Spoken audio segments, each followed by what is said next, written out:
leaderboard. Okay, guys, welcome to Affiliate Mastery 2.0, call number 2. And just going to say hello to everybody that's on the call. Could you let us know whereabouts in the world you are? We've got James in New York. Whereabouts is everybody else at the moment? So, and what time is it in New York, James? Early in the morning? Oh, no, it's 10 a.m., isn't it? It's New not York, too bad. Yeah, 9, 10 a.m. Is it? I think like James has got the good one. Duncan, what time is it for you? I don't think it's too good for you, is it? Honey Creek, Wisconsin. Sounds lovely. Cool. Louisiana, 9 a.m. South London, Patty. Excellent. 10 a.m. for James. Yep, cool.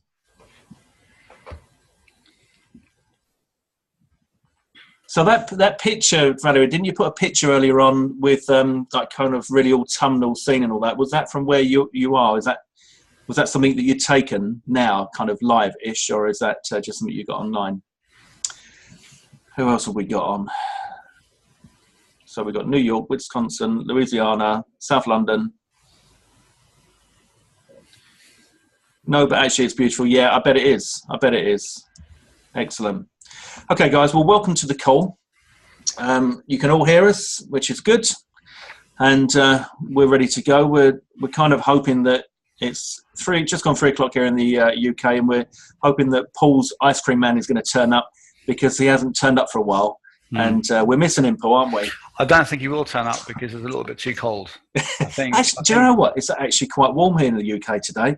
Well, I mean, not really warm, but I went out. I took Lucky Jim out for his walk and went across the fields. And by the time I come back, I just, well, not strip off, but take my clothes off. And I worked up a bit of a sweat. But anyway, guys, you don't need to hear that.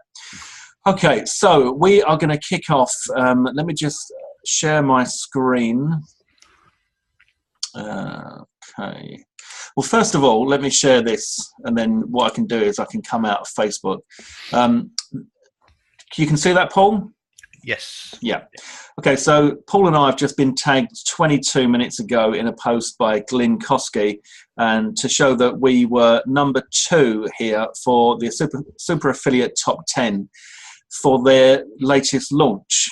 And we're disappointed that we didn't make number 1 for the 48-hour speed contest, but, you know, we've done really well, Paul, haven't we? Yeah. You know, given the size of our lists, etc. Now, if you look at that top 10, the reason we're showing you this is just to, once again, show you that we're qualified to teach you what we're teaching you, but more importantly, to show you that what we do works. Because at the end of the day, if what we were teaching you was a pile of rubbish, then there's no point. You're wasting your time and your money. But we're only teaching you what we do in this course. So if you pay attention and do what we do, then there's no reason why you can't get good results.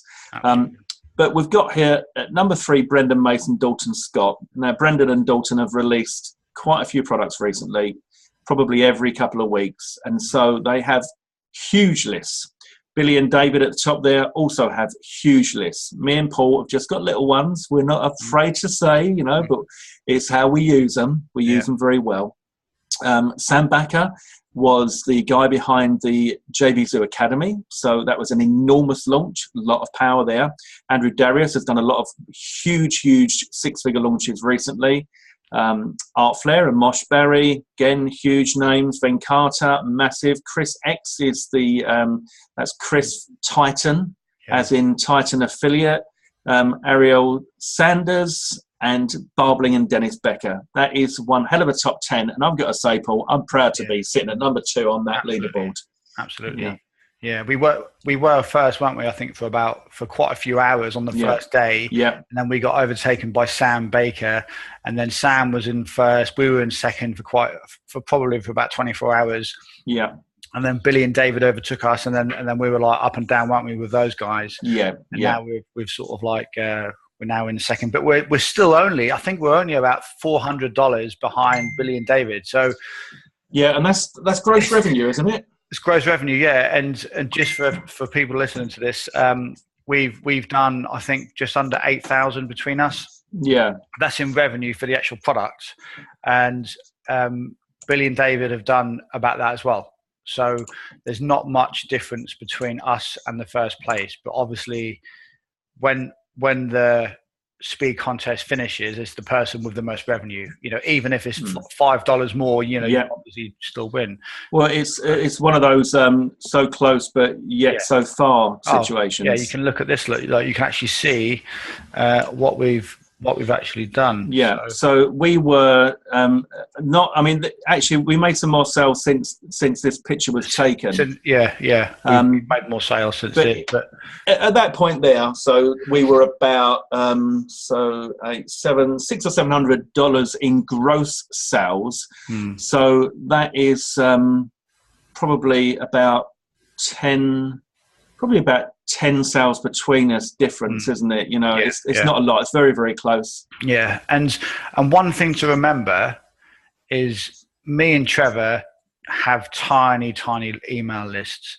The difference, what we're going to show you in Affiliate Mastery, is you can get the results the same as a lot of people with massive email lists. The reason why having a big email list is important is because you can send more traffic. The more traffic you send, generally, the more sales you make. But the way me and Trevor do things is a lot different to just about every single person on this leaderboard. Yeah. And we have definitely the smallest lists. And without a doubt. And by probably like 10 times smaller. Absolutely. Than anyone else on that leaderboard. Yeah. So you can imagine if me and Trevor doubled our list size, we would quite possibly win just about, well, I wouldn't say every competition, but we would certainly win a lot of them. Because, that's why it's so effective. With what we show you, you don't necessarily need to send massive traffic, whereas a lot of the people on this list, their models are a lot different to ours. They rely on sheer volume, just sending as much traffic as they can possibly send. Me and Trevor don't do that. And this is how effective it can be. You can still get up there and you don't need anywhere near as much traffic. I was going to say, Paul, it's also worth pointing out that if you look at that leaderboard there, look at the figures, all right? So, because when you just see the 1 to 10, you think that everybody was like battling for top space. But, you know, there's only 2 of us in the 7,000s. Yeah. And then it goes 6, and then it starts dropping 4, and then look, 3, 2, 2, you know. So right at the bottom there's actually not that huge amount of sales. Bearing in mind that you've got Barbling and Dennis Becker, for example, as a team, and Memoplex is Chris Titan, you know. So, yeah, all in all, pretty good, I would say. Yeah. Now, we're going to show you some live proof as well, just to give you a little insight into this a bit further. And if I just get rid of this... because we just, like me and Trevor, are always really open what we do. We don't want anyone, absolutely anybody, to have any kind of... how can I say? We don't want anybody to think that we don't do what we show you. Okay, everything we show you.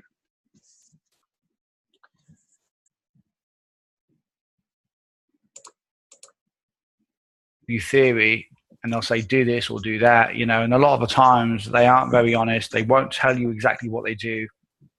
But if you follow what we show you here, of course there's a little bit of work involved, but when you get to a point, things will snowball, and we'll cover this today.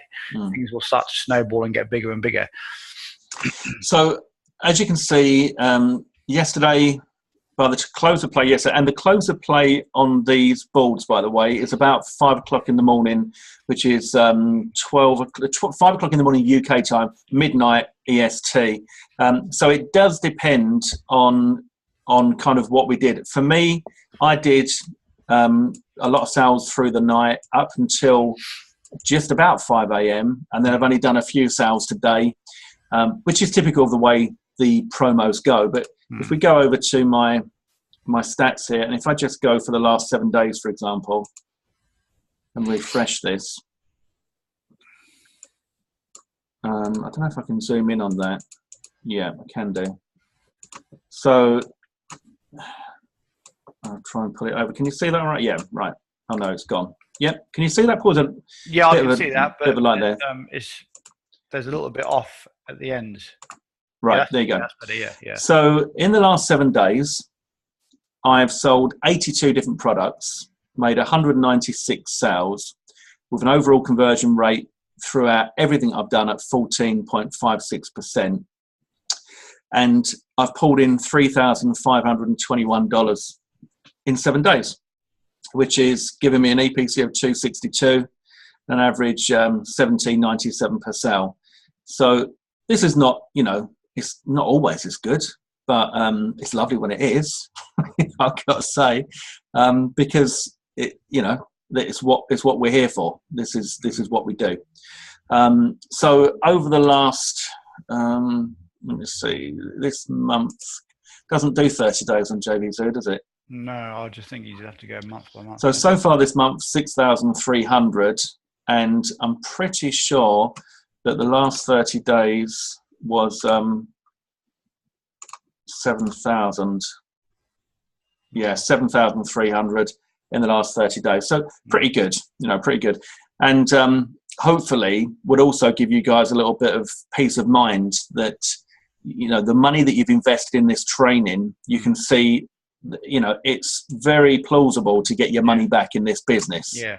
You only need to just get a few sales from one affiliate promotion and you've made most of your money back. Yeah. Yeah. Out of what we show you here. So yeah, definitely. In comparison to the investment that we charge for this course, in comparison to what you can actually make, it's nothing at all. In all honesty. You can make so much from what we show you here. Yeah. Right, Paul, time to share yours so you can... I'll just quickly show my account and then my... And of course, guys, as we always say, we're not, this is not to brag or to show off in any way, shape or form. It's just to give you some confidence that, because at the end of the day, we could teach you some stuff, right? And you could say to yourself, do you know what? I'm not really sure. Yeah. I'm not really sure that that's right, what they're saying, or I don't think I'm going to do it like that. I'm going to do it my way and all that sort of thing. And fair enough, it's fair enough. But the end result is that, if you deviate from what we teach and you don't succeed, then, you've only got yourself to blame, really. If you follow what we teach, then there's no reason why you can't have some success. Now, don't think that you're going to get $7,000 in 30 days. It has taken me a lot of hard work and a lot of time to build up to that. And I do work 7 days a week and I work very long hours, but at the same time, it doesn't mean that you've got to work 7 days a week or very long hours in order to get some success. It just depends what you want, and how quickly you want it. I've only been full-time since February, so not even a year. Anyway, Paul, over to you. Very, very quickly. I'm not going to spend very long. So again, so Trevor's shown you his. Trevor's done a lot more promotions in his affiliate account, in his JVZoo account this month. There's been a couple of offers that I've not bothered to actually promote, but I've still not had a bad month, in all honesty. Yesterday was a $400 day. Today I'm at 229 already. And if we go to affiliate dashboard, if we go to for this actual campaign that I'm running at the moment, 22nd to the 24th, I've made $1,828, right? This is just from one campaign over 2.5 days. So this campaign went live. When did it go live? What's today, Trevor? Sunday. And Sunday afternoon. I'm very close as well. That was what I just totaled up, wasn't it? Yeah. So you can see that me and Trevor always get very, very similar results. I think Trevor's on like 65 sales. I'm on 70. Yeah. We've both got about a similar type of income. Yeah, 1849 for mine. All these numbers look great, right? But what you have to look at, the most important number is this number here, 101. Okay, I've only sent 101 people to the sales page. Okay, 101 people. That is it. Well, I say 101 people. That's how many clicks I've had, which are unique clicks. Okay, JVZoo. It can be very complicated sometimes to work out all these different numbers, clicks, and that clicks are just like people that click. You could click 5 times yourself and it would come up with 5 clicks. Yeah. Obviously that's not accurate. You want visitors, which means it only counts for one click per person. Okay. And that's what you want. So 101 people have visited the main sales page, and out of those 101 people, 70 people have purchased. Okay. 25 people purchased the main product, and like some of those obviously bought additional products in there as well.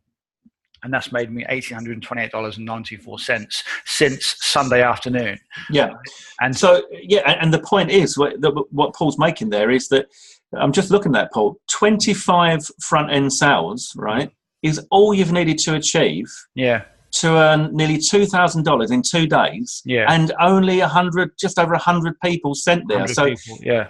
So it's like, because you'd think, wouldn't you? Well, these guys who we're up against have got lists of 40, 50, 60,000 people. Absolutely. And I guarantee this number, on a lot of the other affiliates on that leaderboard would be 500 plus. Yeah. It'd be 500, 600, 700, even maybe over 1,000 in order to make 70 to 100 sales. Me and Trevor do this with very, very small lists. So we want you to pay attention to everything we show you. Paul, your audio's gone for me. I don't know if it's gone for anybody else. Okay. Can everybody else hear Paul okay? Or is it just me? Can you hear me? Yeah, got you now. Yeah. Okay. So from Sunday afternoon, and when I was in a job, I mean, this $1,800. What's that? £1,300. I didn't even earn that in a job when I was like years ago. Okay, and I've now made that in 3 days. That is how effective it is when you kind of know what to do, and you follow like a proven kind of like a process. The thing is, as well, is that because you can earn quite a lot of money in a short period of time, if you are not looking for a full maximum income, full-time income, then this is a great way to earn some extra cash as and when you want it. Personally, I'm actually I went full-time in February as a decision to change my life and to get out of a situation that just wasn't working for me. So by the time I went full-time, I'd incurred quite a lot of debt, and I'm doing everything I can to dig myself out of that debt hole because I can't stand debt.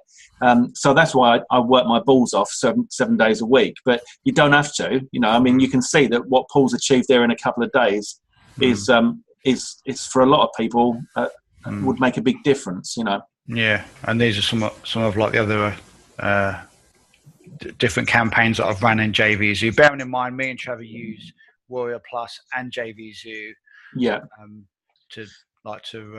Yeah, and our accounts will look different all the time, Paul, won't they? Because if someone comes out with a Warrior Plus offer that we're promoting and we're sticking to that for like a week, then it's going to make our accounts look completely different. JVZoo would go down, Warrior Plus would go up. So it does vary quite a lot.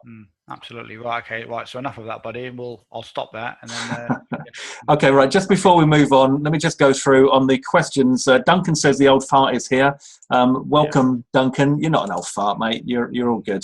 And it's 12 midnight in the Lounge Down Under. So that's all right. That's not too bad, is it? You can have a glass of wine, for example, while you're listening to us, and we might help you to get off to sleep, Duncan.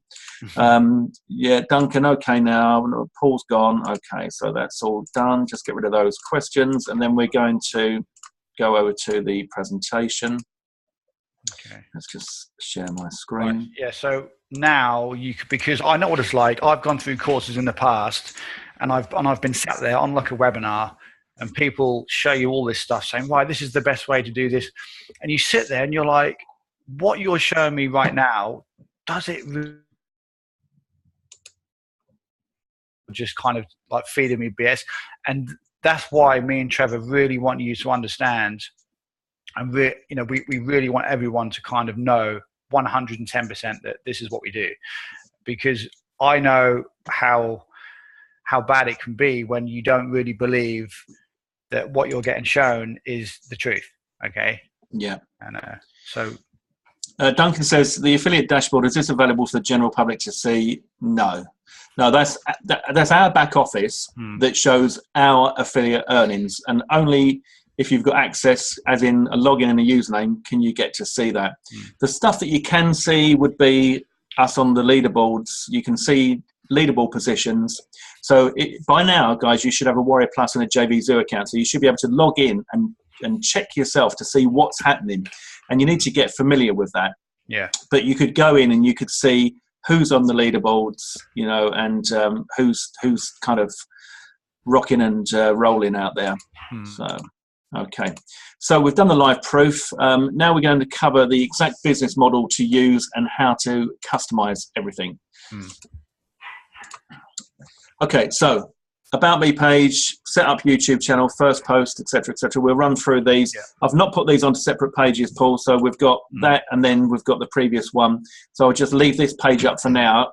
Yeah. And if you want to share your screen or whatever at any time, just let me know, and I'll stop this. Or you can pull this up on your side because you've got it as well. Okay. All right, and what we'll do, I'll just run through this, and then I will show you what I've done on my blog, and it will explain things. Okay, so the very first thing to do is you obviously need some type of a blog, which we covered, didn't we, in the first call.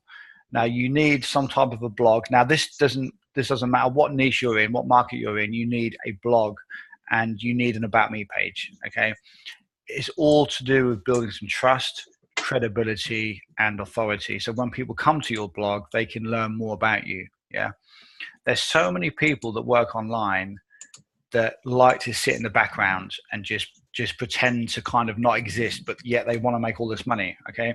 Yes, you can make you can make some money, and there are certain models and stuff that you can use where you can just sit in the background and just pretend to like not exist, at the same time make all this money. There are certain things you can do to do that. But if you truly want to make it online, and this goes for any single niche, any single market, then you really need to be a real person, and you need to let people see who you really are, because that is the easiest way to build trust and credibility, is if they can just see if you're a real person. That's the best way. I have so many people email me and message me and leave comments on my blog because they see that I'm just like a normal guy, and people can relate to that, as opposed to when you buy off a sales page, or if you buy from a certain page on the web somewhere, and you've got no idea who is behind the product, who has even made it, if it's even a real product, you know nothing at all. So one of the first things about being able to sell easily online is about building some trust and credibility and some authority. So that's why me and Trevor always harp on about this, because this is the backbone of your blog. Yeah, your blog will make you some good money, but by having something like an About Me page, it just makes things so much easier. It's not something that's going to literally make you tons and tons of money, but what happens is the thought process of most people that come to your blog, they will go to your blog, they will read some stuff about you, like maybe like watch some of your reviews, look around your blog. One of the first things they're going to think about is, well, who is this guy? Do I actually trust him? Do I actually trust her? Who is she? Why should I listen to her? That's going to be one of the first things that comes into their head. And perhaps some of you have done it about me. So you think, oh, about me. So then you go over there, you read about them, and then you kind of build a little bit more trust, and then they can then see that you're just a normal guy, normal person, and it builds a stronger relationship straight out of the gate. So I must at this stage point out that I still haven't got an About Me page. Sorry guys, but it is something that I am planning on doing, and I'm actually changing out my site. I've got pages that I'm building in the background that I've not put live yet. But what Paul is saying there is, it is important. I mean, who knows what difference it would make for my site? But when I first got into one of my first successful online ventures was with a guy that I met online, and it was reading his About Me page that actually did what Paul said. It made me feel connected to him because there were things that we had in common. He's I think he played guitar and piano, and he had a couple of kids, and and there was all sorts of things. Well, in fact, I didn't have any kids then, so it couldn't have been that. There was a few things about. The only thing we didn't have in common was he doesn't like curry or alcohol, so that we didn't gel on that one. But when you can find synergies between people, it does help you to build that trust. So although I haven't got mine yet, I do recommend that it's a good. Just see that up there about me, because they're going to land on your site. They're going to think, well, it's all very well you telling me all this stuff, but who are you? And who are you to tell me? So it's very important for building the trust. And an easy thing to do, because you know who you are, don't you? Yeah, absolutely. And I'll show you my About Me page very, very shortly after we go through this first section. But as Trevor said, I know he hasn't got one at the moment, but it's slightly different for him because he's done the groundwork in the first place. He sent so much traffic to his page, and he's released products, and he's kind of built authority anyway. So that's why he's been able to get away without a page. But if you start out with no products, no reputation, no history, nothing at all, it's really important that you have this page. So, that's enough about that. I'll show you what I've done on mine, and you can maybe replicate something that I've done. It's really easy to do. So moving on, set up a YouTube channel. Okay. One of the things we do when we do our reviews and we do our product reviews, and it's not just about product reviews, you can basically use YouTube to host your own videos as well. So if you've got any bonus videos you want to create, if you want to create any actual products that you sell online, you can use YouTube to host your video players. There's pros and cons to it, but it's certainly worth using to start with, because it's completely free. And normally most people won't have to download anything to watch YouTube, because most people already watch YouTube videos anyway. So, and whenever you build a YouTube channel up, you get subscribers. Your audio's gone again, Paul. Oh, God. No, it's come back now. Okay. Good job you didn't swear. No, it's gone. Back. Yep. I think I can hear you. But, okay. Can you hear me now? Yes. Yeah. Sorry about that. It's my connection is normally really, really good. Okay. So, the YouTube channel is really important, and it's similar to an email list where you build subscribers onto your YouTube channel. But it's not something you can rely on. YouTube is just a means of getting your message out there, getting your reviews out there, and also to help you build your email list, which is an asset which you are in complete control over, as opposed to a YouTube channel where you have no control over it at all. Although some people think they do, it's something that is completely free. You have no control over it, so always bear that in mind. Although, no, your audio's gone again, Paul. Hello. All right, you're back. Yeah. I was just going to say, with a YouTube channel, you've got the advantage of, if people unsubscribe from your list but they're subscribed to your YouTube channel, then you've got a little bit of insurance on still maintaining that contact with them. Has anybody here subscribed to my YouTube channel? If you have, could you just put a message in the chat box? Because this is something that you can do as well, and I've only just started recently doing this, and some of you may have noticed me doing this, but I've put a button on every video that I do, and it's customizable. I used a YouTube logo, but I could have a picture of me, I could have whatever I wanted on there, and it enables people to subscribe while they're watching the video. They don't go anywhere, they just carry on, they just click on it and they subscribe.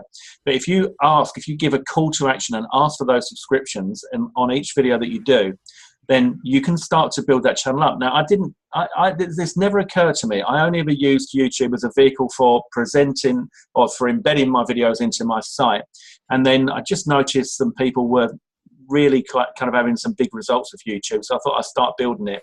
And although it's not enormous, I think I've got over 300 subscribers now. I had like 4 subscribers the whole time I was doing it, because there was no reason for anybody to subscribe. I never encouraged them to, but what I do say now, and some of you may have seen this, is if you subscribe to my channel, then you're going to get the first notification on something that I've got to tell you, because when I put up a video, it goes straight up to YouTube, and then I've got to embed it into the page, and sometimes I haven't even built the page. So it could give people the advantage straight out the gate, you know. So YouTube channel is another tool that we can use in conjunction with everything else we do in order to keep that kind of exposure going out there. So Patty, yes, I have. Andy, yes. Okay, good. So that's good to know. That's working. Maximum Knowledge, Duncan, yep. Andy Giddings, yep. So there you go. So guys, so you're subscribed to my channel, which is fantastic, because it shows you that this kind of stuff works, and it's just another way to make sure that you're in front of people. And like I say, if you piss someone off, excuse my French, but if you get on their nerves with the emailing, then you've still got them as a subscriber on the channel. It means you're still going to be able to get that message. And as much as they might be reluctant and think, no, you send me too many emails, I might go, actually, yeah, this is quite interesting, and all right, I might buy that, you know. So you've always got that extra bite of the cake, if you like. So, all right, sounds like your audio's back okay, Paul. Yeah, yours just broke up a little bit there as well as you was talking there. Did it? It's a bit strange. Okay. Well, unless it was your connection, your end breaking up, and then so really? Therefore you couldn't hear me. My connection is normally bang on, but yeah, if you get any problems, just interrupt and tell me. Yeah. Okay. We'll crack on. So yeah. Yeah, so YouTube channel, yeah, we're not going to spend too long on that. I think we've covered enough on the YouTube side of things. So it's quite simple. It's basically just create a channel, and you can brand it. You know, you can customize your header and stuff like that if you want to do it on your YouTube account. I've not really done that, but it's something that you can certainly do. Right, so moving on, the next one is your first post. So when you create your brand new blog, you need to create your first post. Now, I'll show you what I've created on my blog when we get to the bottom of this page here. I'll show you what I've done. Really, really seriously, really, really simple. You don't have to, don't try and be anybody that you're not. Don't try and pretend to be super successful, or you make tons of money, or you've done really well so far. Any of that, you just have to be honest. And I'll show you what I did back in 2010, I think it was, when I did my first post. So you just have to create your first post and then go from there. But I'll talk about more about that when I get on my blog. So the next thing is customized headers. So at the top of your blog, you have an area where you can create a customized header, which is good. You don't just want to use like a free WordPress theme where they just give you their free WordPress header that comes with part of the theme. It's a good move. And I mean, especially for only like $5 or $10, you can just go to someone like Fiverr, get a banner done. It doesn't have to be perfect. Don't even worry if it's not exactly how you want it. Just get something on there and start sending traffic to it, start building things up. You can always tweak things as you go. One of the biggest problems people face with just about any business model online is they try and get things looking perfect before they send any traffic and before they do anything. Seriously, if you do that, it's just going to be suicide. You are not going to get anywhere. So you just need to just get something done. It doesn't have to be perfect. Just get it on there and move on. The next thing, I mean, actually on that point, my site, my homepage at the moment is just literally a blog module. With no header, no nothing, no about me, no contact, no nothing. So what Paul's saying there about, kind of perfection and stuff, it is a case of just doing something, getting started and not worrying too much. As I said, I'm kind of titivated in the background with mine, and I've got some really nice pages that I'm building out that I'm going to be releasing soon. Yeah. But at the moment, let me see if I just go over and open up a tab here. All I've got is this page. These are my review posts. So this is just a blog. It's got a little pop-up, for getting subscribers, etc. But there's nothing fancy. It's got a hero post at the top where I've specified that the first post is always the great big one. And then that just goes through to the post of each review that I've done. It's very, very simple. This doesn't take any building, because this is literally a blog module that I've just inserted. So it can be as simple as that, you know. And the most important thing is to get it done. You know, you need that domain name, you need the website hosted and WordPress installed, and then go. And then you can just, you know, follow what Paul's showing you. Whatever floats your boat, really, so long as you do something. But and Trevor uses a different theme to me. We both use different layouts, different themes. So look at his, look at mine, and just kind of use something that works for you, that you like. Yeah, you don't have to always copy us exactly, but just use something that suits you and your style of doing things. Yep. Trevor is slightly more of a technical person than me. I don't like to do anything technical, and when you see my blog, you'll realize that it really is quite simple. But your audio's gone, Paul.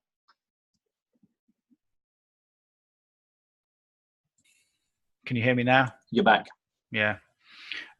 You'll see that Trevor's theme, his just looks a bit more fancy than mine. So yeah, well, no, yours is probably a little bit more old school, but that might suit some people because it's a bit less scary. Yeah, maybe, you know, if I like what I do is with my posts, for example, everything that I do is quite bespoke, really. You know, I build out all these pages. Sometimes I clone them, but you know, it's pretty simple stuff. Yeah. It really just depends. But this is easy to do with the theme that I use, and I suppose if you've got a little bit of experience doing it. Some, as I say, you know, some styles are going to suit other people, and whatever your technical kind of ability is. Yeah. I mean, if you were running your own Divi site, for example, it probably might not be that ideal, because in order to make a post look like this, I'm literally building a web page rather than just doing a post. Right. You know, adding all this stuff on there. Whereas with Paul and his theme, you know, with your theme, Paul, you can just go straight in and hit post. I just literally add new post, add a couple of images, and then job so done. See, Paul's is much more kind of traditional looking site. I'm always one to be doing things a bit differently, but the good thing about this for ranking on SEO, like for organic ranking, is that on his homepage he's got a lot of content that is being pulled from each of these posts. So this is actually going to work really well. Plus the comments, the date is on there, the name of the post, everything, and the tags and all this sort of stuff. Really, really strong organic SEO juice coming in there. Whereas mine at the moment it has, you know, it does have this, but I don't put anywhere near as much kind of text into my posts as Paul does. So it's you should take notice of both kind of styles, really. You know. Absolutely. So so customized headers is something that I'll go over shortly when you see my blog. Now the layout of blog, I usually have some content on the left, my sidebar where you can build your list, your customized header, and a nav bar at the top. Trevor's blog again is slightly different, but it's impossible to say the best way to do it because we're all slightly different and we like to do. Audio's gone, Paul.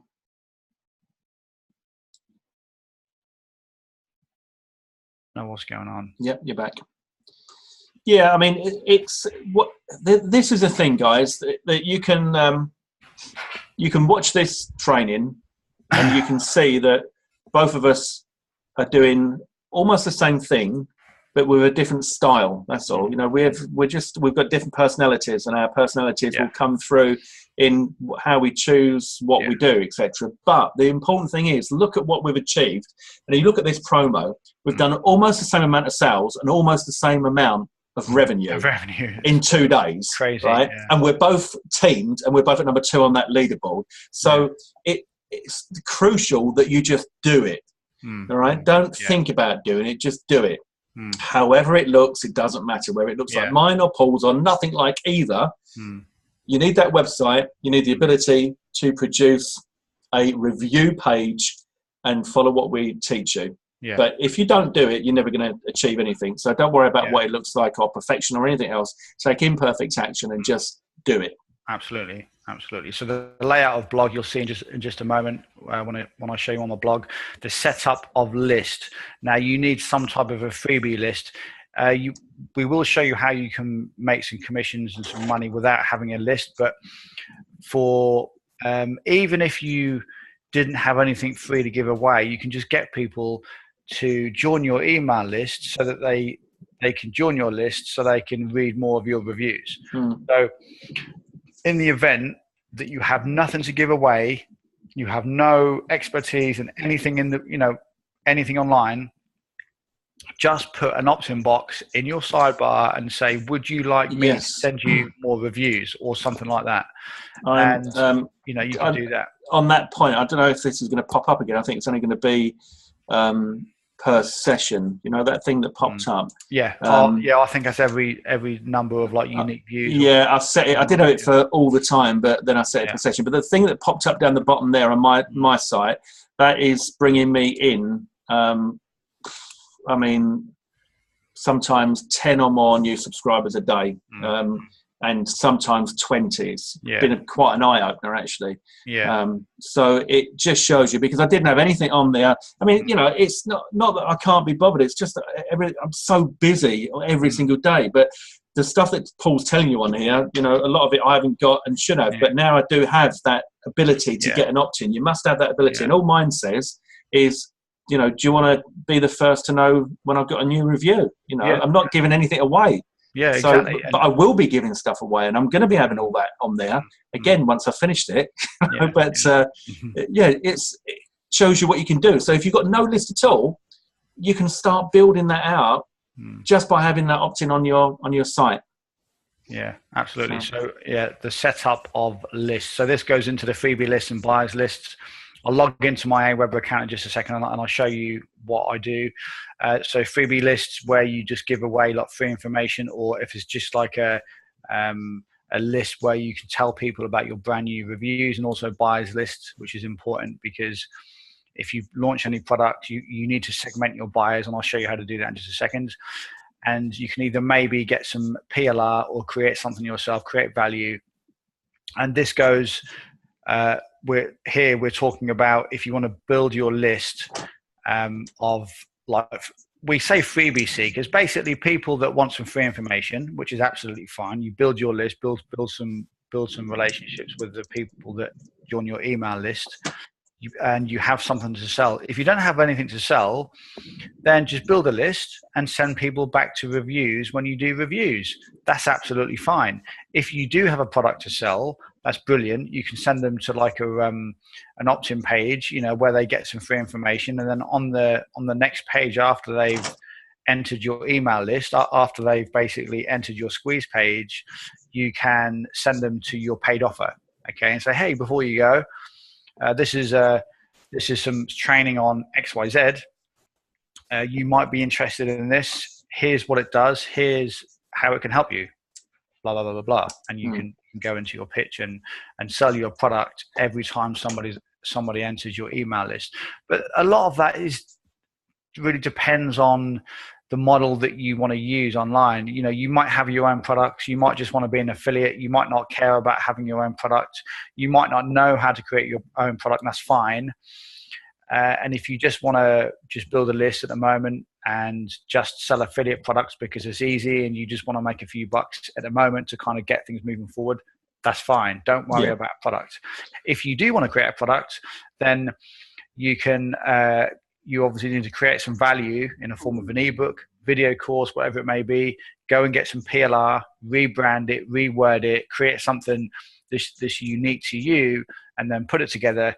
And then you can package it up, use that to build your list, or you could create something again with PLR to actually sell as well. So there's lots of different options. We're not going to go too much into the buyers list, freebie list, and all of that sort of things, because in the Affiliate Mastery, this is mainly about the overall business model. We will explain how you can make this entire method a lot more profitable by having a list, but we want to give you the actual kind of process that you use, and we're going to be going through that in the next part of this of today's call. But before we get there, I want to go to my blog and just explain some of the things that we went through. Do we cover, just have a look, off the Ronos? Right.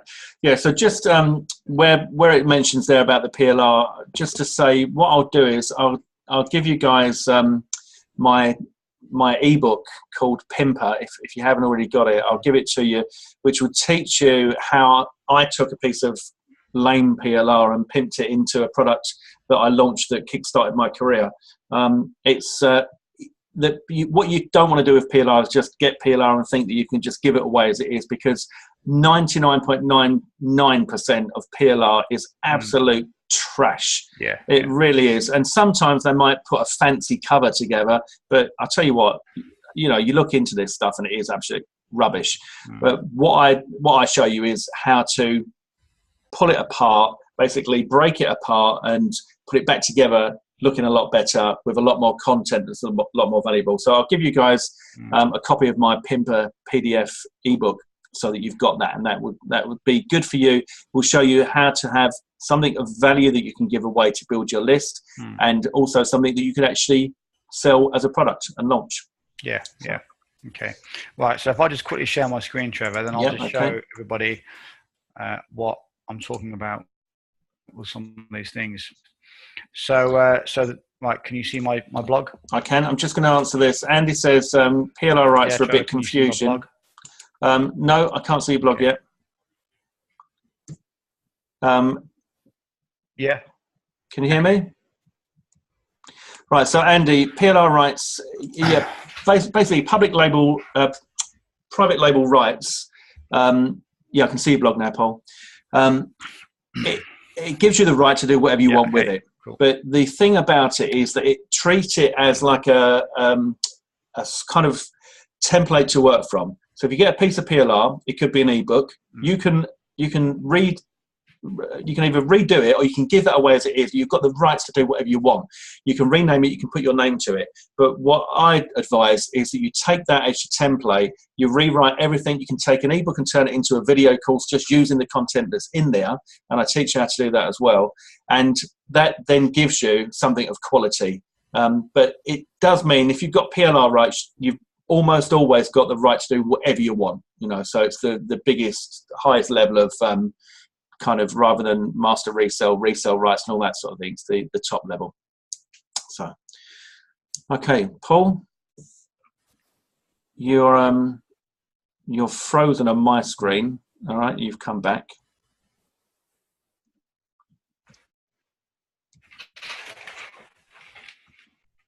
Trevor, can you hear me? Yeah, I can, but you're a little bit jumpy.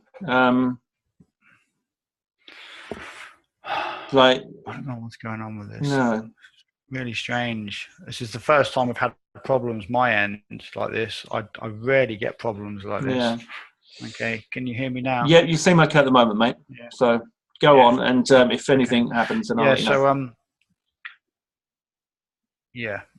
So this is my blog, and the About Me section is, I've just put who is Paul Nicholls there. Okay, so you can put about me, you can put whatever you want. So it's just my story there.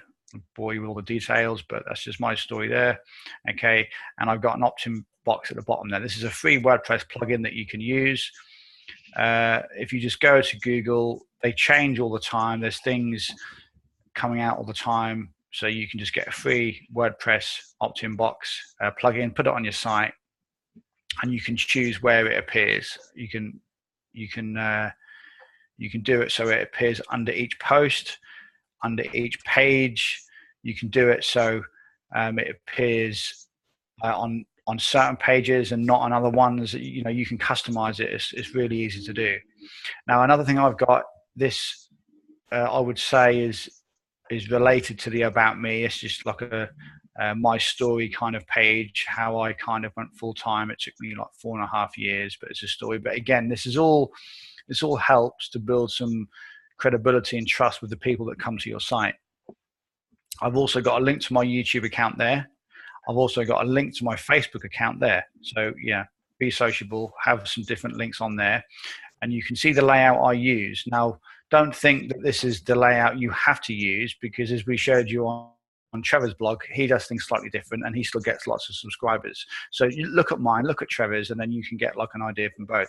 But all I've got at the moment is I've got a link which free training. It goes to like a squeeze page where they enter their name, their details. And I've also got a free YouTube video here which directs people to the button underneath, and it just goes back to this page anyway. So it's kind of like I'm in the process of like changing a few things around again. I'm always testing different things out, but as long as you have the means and you have the ability to actually build a list from your blog, as I said, even if you don't have anything to give away, just build a list. Even if you get 1 or 2 people a day, or 1 or 2 people a month or a week, okay, that's better than none at all. What you also have to think about and remember is when you build your list from your blog, the quality of subscribers will generally be very, very high. A lot higher quality than if you were to get traffic from places like Solo Ads and different, maybe Bing or Facebook or places like that. Now, taking nothing away from those traffic platforms, they are very, very good, and they can really help you to build your business. However, it just goes to show how much higher quality the traffic is that come to your blog, because if they hang around on your blog and they opt in to join your list, they would have already, most of the time, gone to these pages here. So straight away, you've built like a little bit of a relationship with these people, and your open rates and the responsiveness of your subscribers on your list will be a lot higher than if you were to use other traffic methods. Yeah, that's why having a blog is so effective. The traffic that you get into your list from your blog might not be that high. Okay, even if you get a lot of traffic to your blog, you might not necessarily always get tons and tons of subscribers, but the ones you do get will be very, very responsive a lot of the time. And as I said, if you've got some pages up here, they would have already, the chances are they would have already gone to some of these pages. So they'll already know a little bit about you. So there'll be a lot of trust there already, which is very, very important for when you build a list. Yeah, without trust and credibility, then people don't trust your word. They don't trust anything that you send them. Your open rates will be lower and your click-through rates will be lower. But when you build subscribers and maybe customers as well from your blog, then this is going to help you to build a much more responsive list. And this works hand in hand. This goes hand in hand with the entire Affiliate Mastery business model. Because when me and Trevor do reviews like this one here we've just recently done, we send people to our review without our videos on autoplay. So we send our list into our reviews, and this is how we generate loads more sales. And that's what we're going to go into next in the next part of today's call. We're going to actually show you the actual formula that we use every single time that we do an affiliate promotion. So also, I think that I was also, Paul, just going to say that most of the things, is it, Trevor? Is there anything I've missed off? I've missed out. So you can just hear here.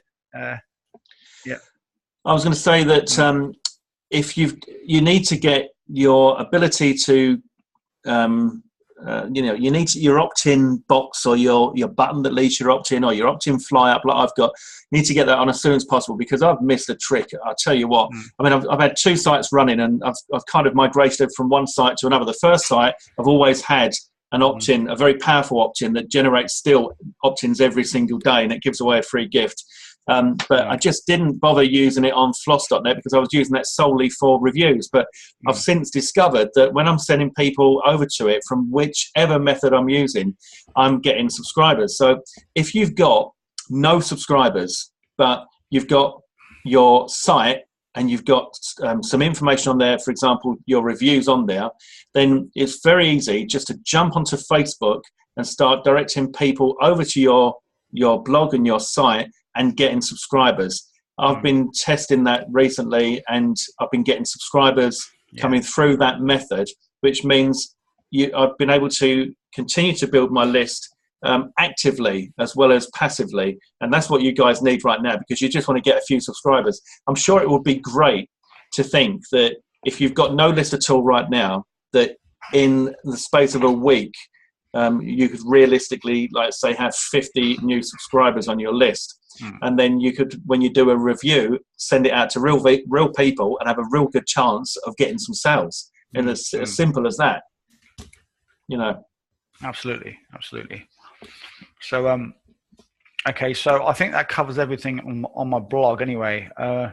So yeah, customized header, the layout of the blog, the ability to actually build a list, some type of like an opt-in squeeze page plugin, about me page, some extra links to your squeeze page if you've got any. Oh, that's what I missed out. Your first post. Right. Let's go to my very first post. And this is what I always recommend.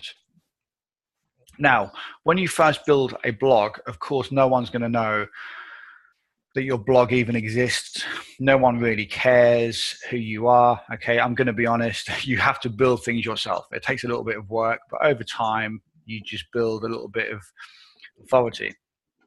This is my very first post, December the 13th, 2010. Okay. I didn't even know that computer's back that far. Paul, yeah. 2010. That's the old days, mate. I know. 2010. What the hell was I doing there? I don't know. Poor little Paul in 2010. I bet you was only ickle then, weren't you? Yeah, I was. I was 27. Yeah. I was 30. God, wow. Yeah. So I finally hit $2,000 with AdSense. So what I did, okay, to build traffic to this page and just kind of get things off the ground, initially I didn't use this site to do product reviews. I've only been using this site to do product reviews for the last 12 months because I found that they work so well. Yeah. Up until that point, I just used this as a content kind of blog where I used to send my subscribers and my customers to build a good relationship with them, give them free information, and occasionally sell some stuff as well. But I realized just over a year ago that using this site as like a platform to do product reviews worked really well, and that's what I've been doing over the last year or so. But your very first post, you can just use something like what this blog is and is not about. So all I did is I went into detail and said, look, I'm not going to give you any rubbish here. This is just going to be a blog. I'm going to give you some tips, some good information, stuff that's worked for me. Okay, just down to earth, kind of good kind of advice, and just stuff that's worked for me. And a lot of people can maybe relate to that. I didn't get any comments, yeah, but people don't always leave comments, especially if you've got a new blog. But over time, people start to leave comments. And then what I did do over the first sort of couple of years is I created a lot of link bait. Link bait basically means content which people want to link to because it's that valuable, they want to send their own subscribers to it.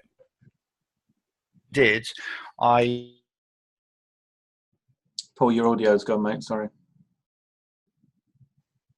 Can you?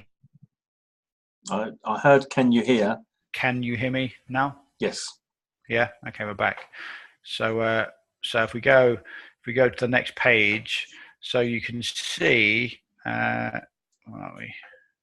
Okay, previous page. I don't know what page this is on. Okay. Yeah. So I can't remember which page it was, but I've got lots of content on here, which I created, and it was like link bait. So it was basically content which was really, really valuable.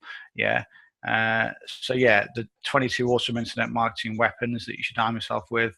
How to drill down. So what I actually did as well is I posted some of my free videos back in the day when I was making money with AdSense and Amazon videos on my blog, and this gave me a lot of link bait. So I had people that came over to the site. At the time, I was quite active on the Warrior Forum, and people used to refer other people back to my blog. And what did I say earlier?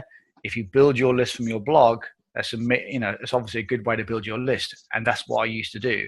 So initially, I just used to use this site to build my list and send my customers and subscribers some good free content. And obviously I've changed things over the years, but this is what you can do.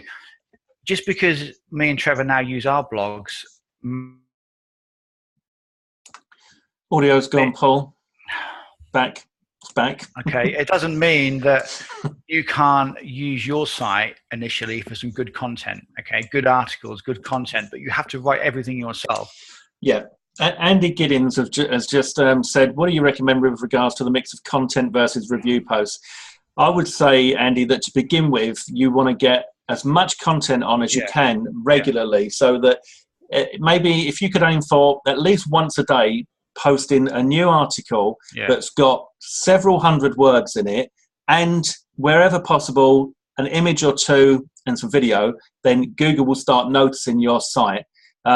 And if you want an idea, like a tip on how you could go and find some content, go to somewhere like YouTube, and you can go to Google as well and do this, but either or, and just start typing how to, and do things like how to make money, and see what comes up, and then go to the posts, the pages, the videos, whatever, and watch or read what's there and just rewrite it in your own words. So you could have a video playing on YouTube, for example, and you could be just sitting there, you listen to a bit, type it in your own words, listen to a bit, type it in your own words, and that way you've got fresh content that is stuff that people are looking for. It's stuff that they're going to be searching for, how to do whatever it is, and it will give you a way to get the content onto your site to begin with. When you get to the stage where you are, where Paul and I are, it's very, very difficult to find the time to add any content to my site in between the promos that I'm doing, because I'm also offering training that goes with the promos and all that, and all sorts of things going on. You find yourself getting busier and busier. So, but if you can do a mix, then that's great. If you can't, then you can't, Yeah, but that's completely true. But initially, as Trevor said, you do want to put some content on your site. Now, one of the things that I don't want you to be a victim of is trying to make your content the best. Do not think and do not worry about what keyword you target. Don't worry about any keyword density. Don't worry about any SEO. Don't worry about any links. Just get tons of content on there. Original content is all you need. Original content. Gone are the days where you want to try and manipulate things, okay? Yeah. With your blog initially, just get content on there. Just literally, you have the mentality of throw everything against the wall as you possibly can initially, and have all this content on there, because eventually when you start to add more product reviews onto your site, all of your content will be pushed down anyway. So people aren't going to see your content when they come to your homepage, because look, they come to my homepage, it looks fairly nice now because I've got images and I've kind of improved things over the years. But initially, I didn't have images like next to my actual posts. Yeah, so go all the way down here. So it wasn't up until probably a couple of years ago that I started to add images to my actual post. You see, that's page 3. I mean, I don't know how far I've got to go down to before I didn't actually use images, but probably quite a few years. But all this stuff here, okay, some people do still go through and read this stuff. Yeah, some people that just want to read, I've got lots of good stuff. So the best advice we can give you is create as much content as you can, because it will never, ever be a waste of time. It will never, ever be a waste of time. It will always come back, and it will always benefit you in the long run, one way or another. Okay. Yeah. Because some people will come back to your blog and they will maybe have a few hours on a Sunday afternoon and they just fancy reading some articles, some content, and maybe they come across your blog and they think, you know what, I'm going to spend a couple of hours reading some stuff because I want to learn. And they might just sit there and read 10 of your different articles. Okay. And then that person might subscribe to your list. And then that person might buy one of your products. And then that person might become a loyal fan. This is how it works. So when I say just throw everything against the wall initially, just do it. Yeah, just get content on your blog. Get it out there. Don't worry about if you've got some grammar errors, grammar problems. Seriously, don't worry about it. And then but at the same time, obviously you want to make money. So don't think, oh, it's all about just like, you got to create all of this content and write, for hours on end. You don't. You can create, my advice would be to create as many product reviews as you can, okay, in a week, because initially you want to throw everything against the wall, because this is going to be your learning phase. You want to learn what works, what doesn't. Okay, you can obviously learn a lot of stuff from this course, but unless you take action yourself and unless you do it yourself, there's going to be things that you make mistakes with and things that you can't always replicate as me and Trevor do without you taking action and doing it for yourself, if that makes any sense. So there's certain things you need to kind of find your own kind of angle on things. So with that being said, create content. If I had to give you a little bit of a guide, create 2 or 3 pieces of good, fresh content out of every 7 days. Okay. At the same time, in a 7-day period, try and create 3 reviews, 1 every 2.5 days or something like that. Okay. Now that's a good start, because that will get you on the road to getting some traffic to your reviews. Also, hopefully making some money. And you've got content on your blog as well, and you're building a list. So all of a sudden, overnight, you now have a little bit of a mini business where you have the ability to make money. You're adding fresh content.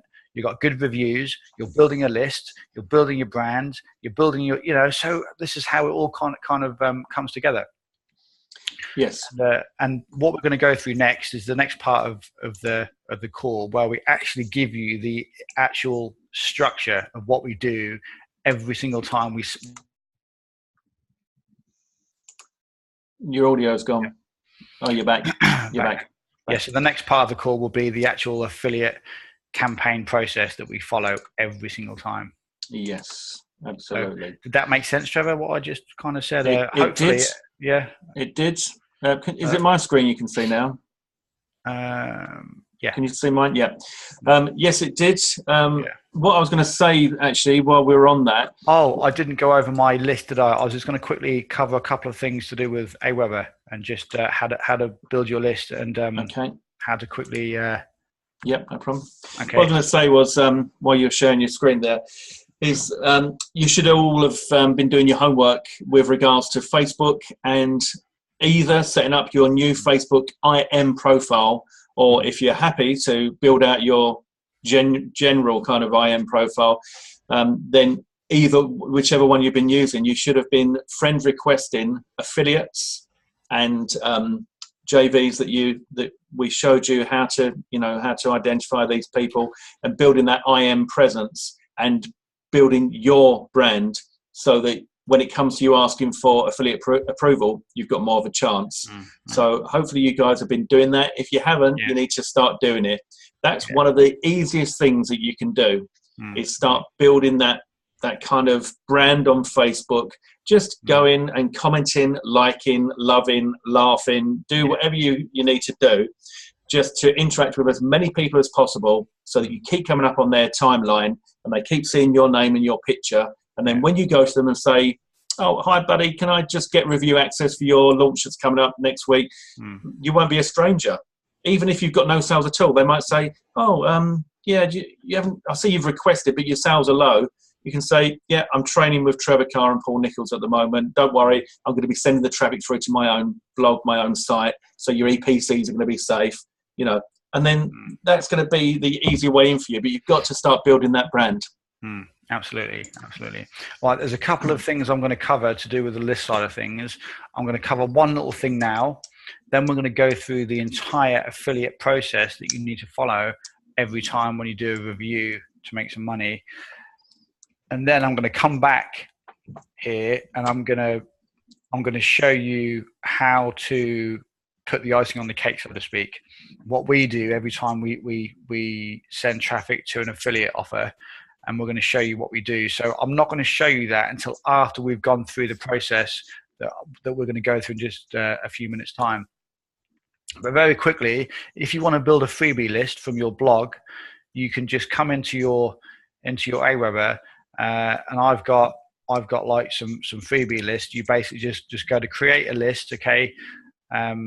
You can go to manage lists, and then just go create new list, and then you can just get your sign up form. Audio's gone, Paul.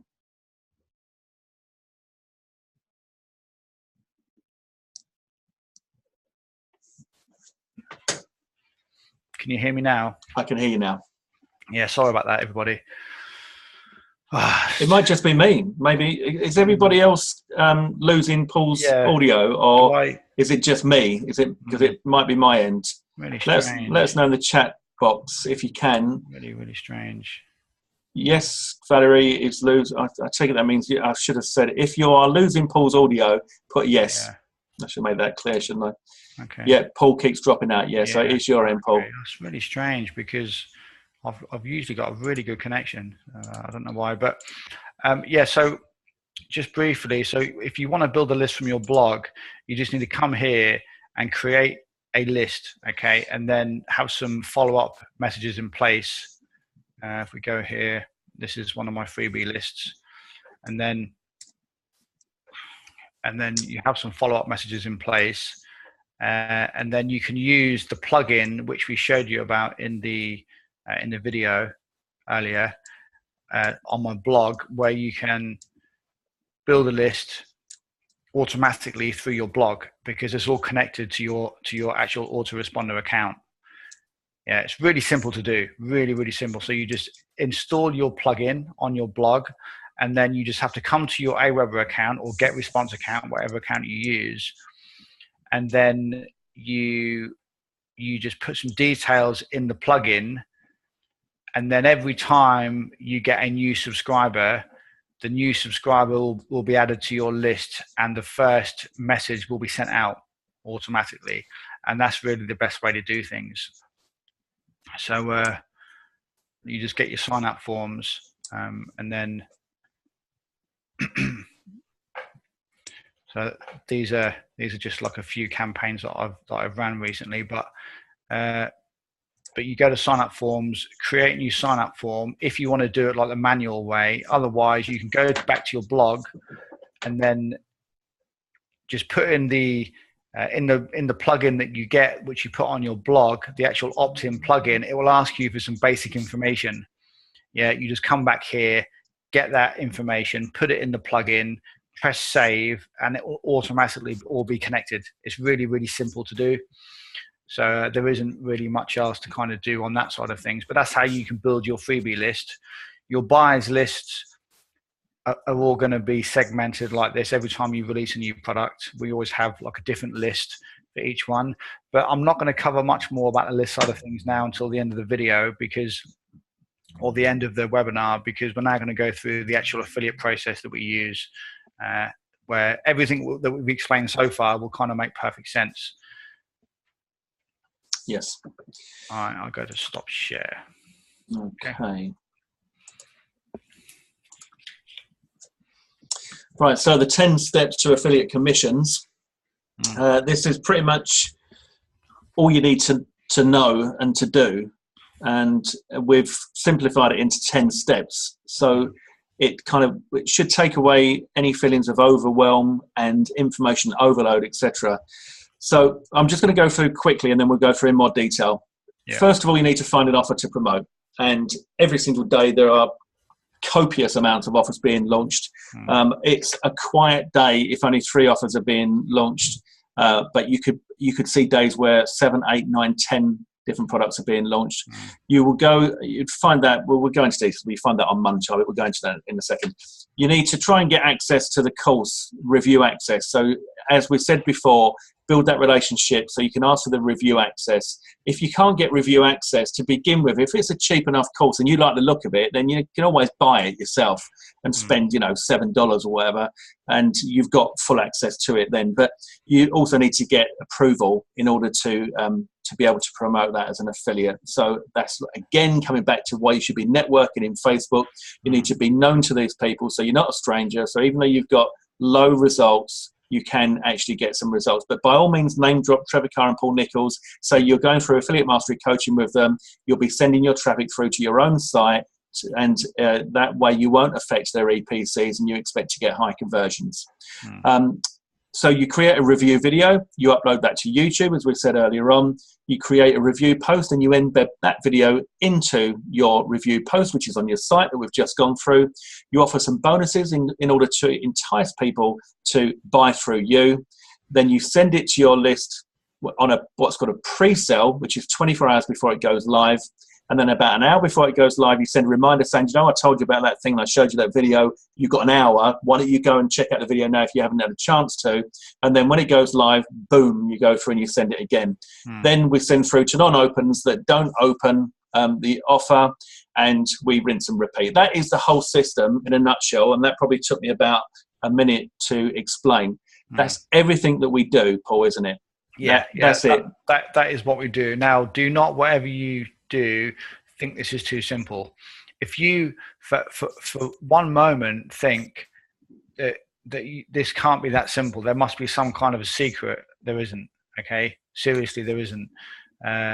You just need to do this. If you can master this 11-step process, okay, I guarantee everything will change. You will never ever have any problems online ever again if you follow this 11-step process, because although you're not an actual product creator, just because you can master this, but what you will get out of this, if your audio's gone, Paul. Okay, if you're a product, so sorry, if you're just an affiliate and you can master this 11-step process, then the people that you help, the people you support and you send good traffic to and good sales will always help you out as well if you have any good offers that you want to release into the marketplace. So being a good affiliate has lots and lots and lots of benefits, apart from just you making some good money. I'll say that again, that's not just being an affiliate, being a super affiliate, okay? Being a good affiliate has lots of benefits. Me and Trevor, there's so many people that I see, and people come through and email me and say, right, I'd really love a review copy. I've got a 10,000 person email list. I want to send you a ton of sales. Me and Trevor are like, right, we can't wait. This is brilliant. 10,000 person list. Oh, goody. We can't wait. They send out an email. We wait for all these sales to come in and we don't get anything. No. Or we'll get one sale. We're like, okay. Well, just looking at that list, Paul, I just wanted to say this. Looking at that list and comparing that to what most other affiliates do, this is how their list would go. Number 1, find new offer. And number 9, send launch email. Yeah. Right? Because that is how it works. They wouldn't bother to go through the course. No. They would use a swipe. They wouldn't create a review video. They wouldn't upload it to YouTube, create a review post. They wouldn't offer, well, they might offer bonuses, but they'd be lame bonuses, PLR. They won't pre-sell. They won't sell an hour before. They might send non-opens, but they might just send to their entire list again, which is probably what most of them do. So their 10 steps to affiliate commission is about 2 steps. And that's the difference between the way we do it and the way they do it. And a lot of them are saying, they're saying to me all the time, how are you and Paul doing what you're doing? I get asked this question every single week now. You're crushing the leaderboards, guys. How are you doing it? Well, if they bothered to watch what we did, they'd know the answer, because there's the answers there in those 10 steps. And I will be honest, one of the reasons why people go from step 1 to step 9 step 1 to step 9 is because of one word: laziness. Yeah, baby. It's laziness. Laziness. It's a quick buck. Me and Trevor are not lazy. Every single time we bust our backsides to create, well, I say bust our backsides. We don't really bust our backsides. We do put effort in. Of course, you're not going to make any money without a little bit of effort, okay? But we go through the course. We do all of this stuff because we know at the end of it, we're going to make some good money. And if you just go from step 1 to step 9, trust me, you are going to have so much traffic. It's just not going to happen. Yeah. There are some people out there which adopt this business model, where they just go from step 1 to step 9 and they still make some good money. But we're talking thousands upon thousands of people. Your audio's gone, Paul. Thousands of people. That's back. If they've got thousands of people on their email list, then they're not making the most of all of that traffic. They're basically wasting 90% of the traffic every single time. Whereas me and Trevor are firm believers in, we want to squeeze out every last drop that we can from even small amounts of traffic. And Valerie has just said that there are some people doing it over the last few weeks. She's noticed they must be watching what we do. No, there are people that have done this for quite some time. We haven't invented something new here. No. This is a solid way of promoting, and this list that we created based on what we do. It probably could have been created 3 or 4 years ago by other super affiliates. So we've been watching the super affiliates that have been achieving and looking at how do they get what they've got, and we've been copying them. Okay, so there are people doing it. We also, Trevor, don't we? We've spent a long time, and we've kind of perfected the actual process, because there's lots of things that they do, which we don't agree with, and there's lots of things they don't do, which me and Trevor now do. So although we now use a proven process which has been used for years, we've added a lot of extra stuff. And the stuff we've been tweaking it for over the last probably 6 months now. We've been polishing the process, if you like. One of the things that a lot of affiliates, sometimes even the guys that do send people to videos, they still miss out a lot of steps, yet they still make some okay commissions, and they still do fairly well. One of the ways people do it is they will make a video review. They will send people to the video as soon as it goes live. But they've missed out on a lot of the stuff. They won't use bonuses. They won't pre-sell. They won't kind of email before. They won't use a blog. The whole reason why this whole thing works as well as it does is because everything that we have in place is there for a reason. It isn't just because, it's there for a reason. We use the blog. The reason why we embed our videos onto our blog is because our blog attracts SEO traffic.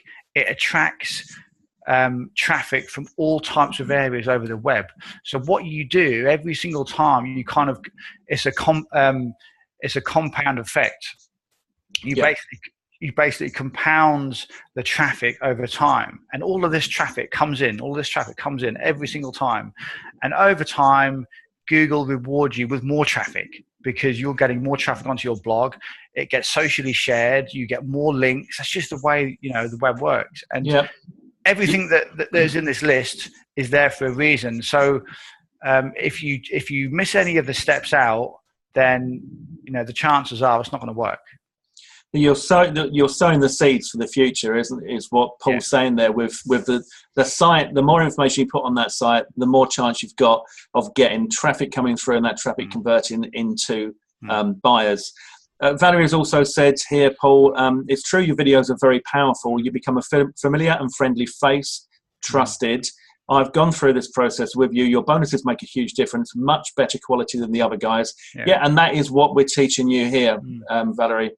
If you follow what we do, if you take our lead, then the reason that we put our ugly mugs in almost every review video that we do is to build that relationship and build that trust, so that people that are watching our review can see us interacting with them while we're telling them, and express our genuine feelings about that particular product. And at the end of the day, you might think to yourself sometimes, well, how come every single product you review you think is the mutt's nuts, Trev? And some of the things in some of the product reviews that I pick up are, there are things in there we don't like. But this is the thing: we don't review every single product.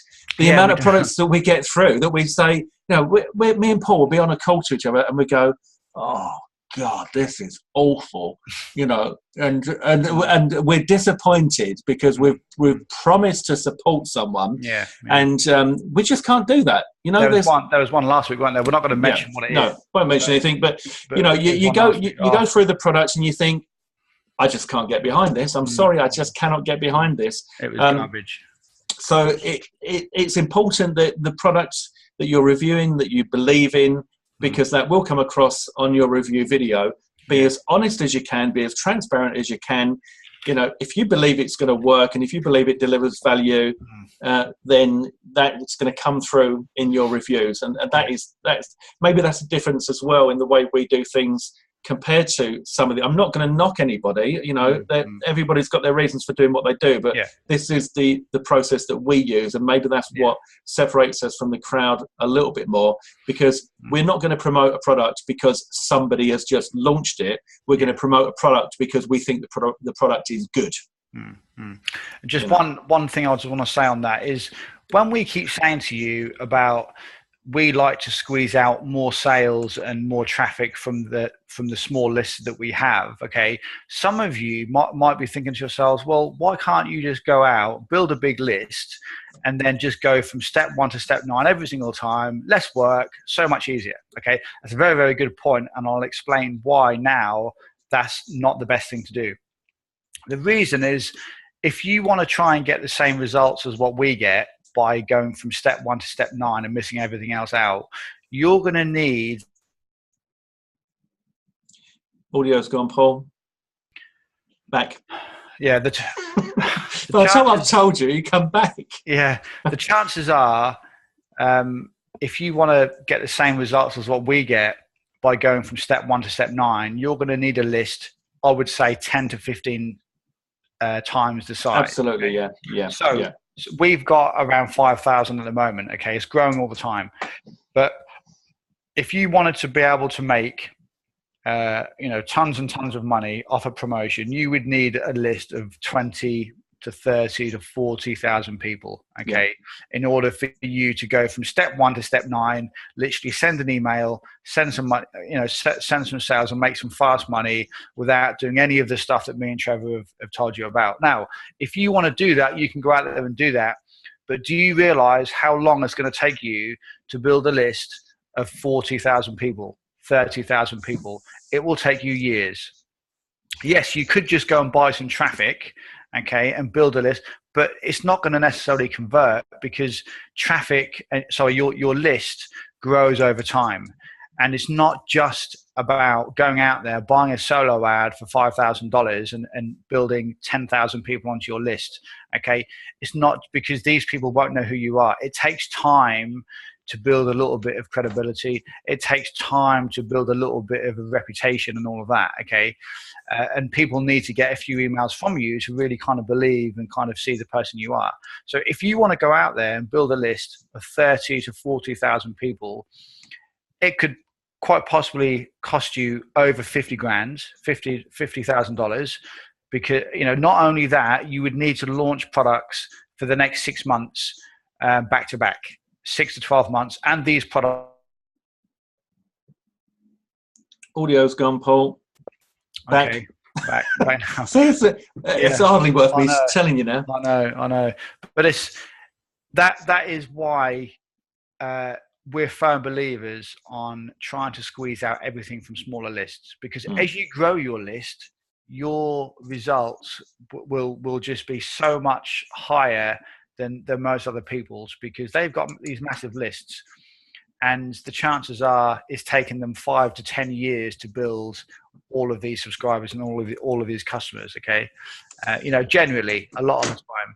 So that's why I hope that answers that question, because I'm sure some of you have probably thought, well, why can't we just do that? And I mean, to be honest with you, you can do that. If you want to do that, you can do that. But as Paul said, it's going to take you a long time to get any real results. The beauty of what we're teaching you is to get the conversions that we get, the high conversions, where you only have to send a small amount of people in order to earn a lot of money. So yes, there's more to be done here, but you're going to get a lot more self-satisfaction in doing it this way as well, because otherwise you're just a machine. You are literally because you could have a big list and you can go to a JV page, you can request approval, you don't bother about looking at the product, you just trust that the product is going to be good, or you don't care, and then you take the swipe email from that JV page, which is pre-written for you.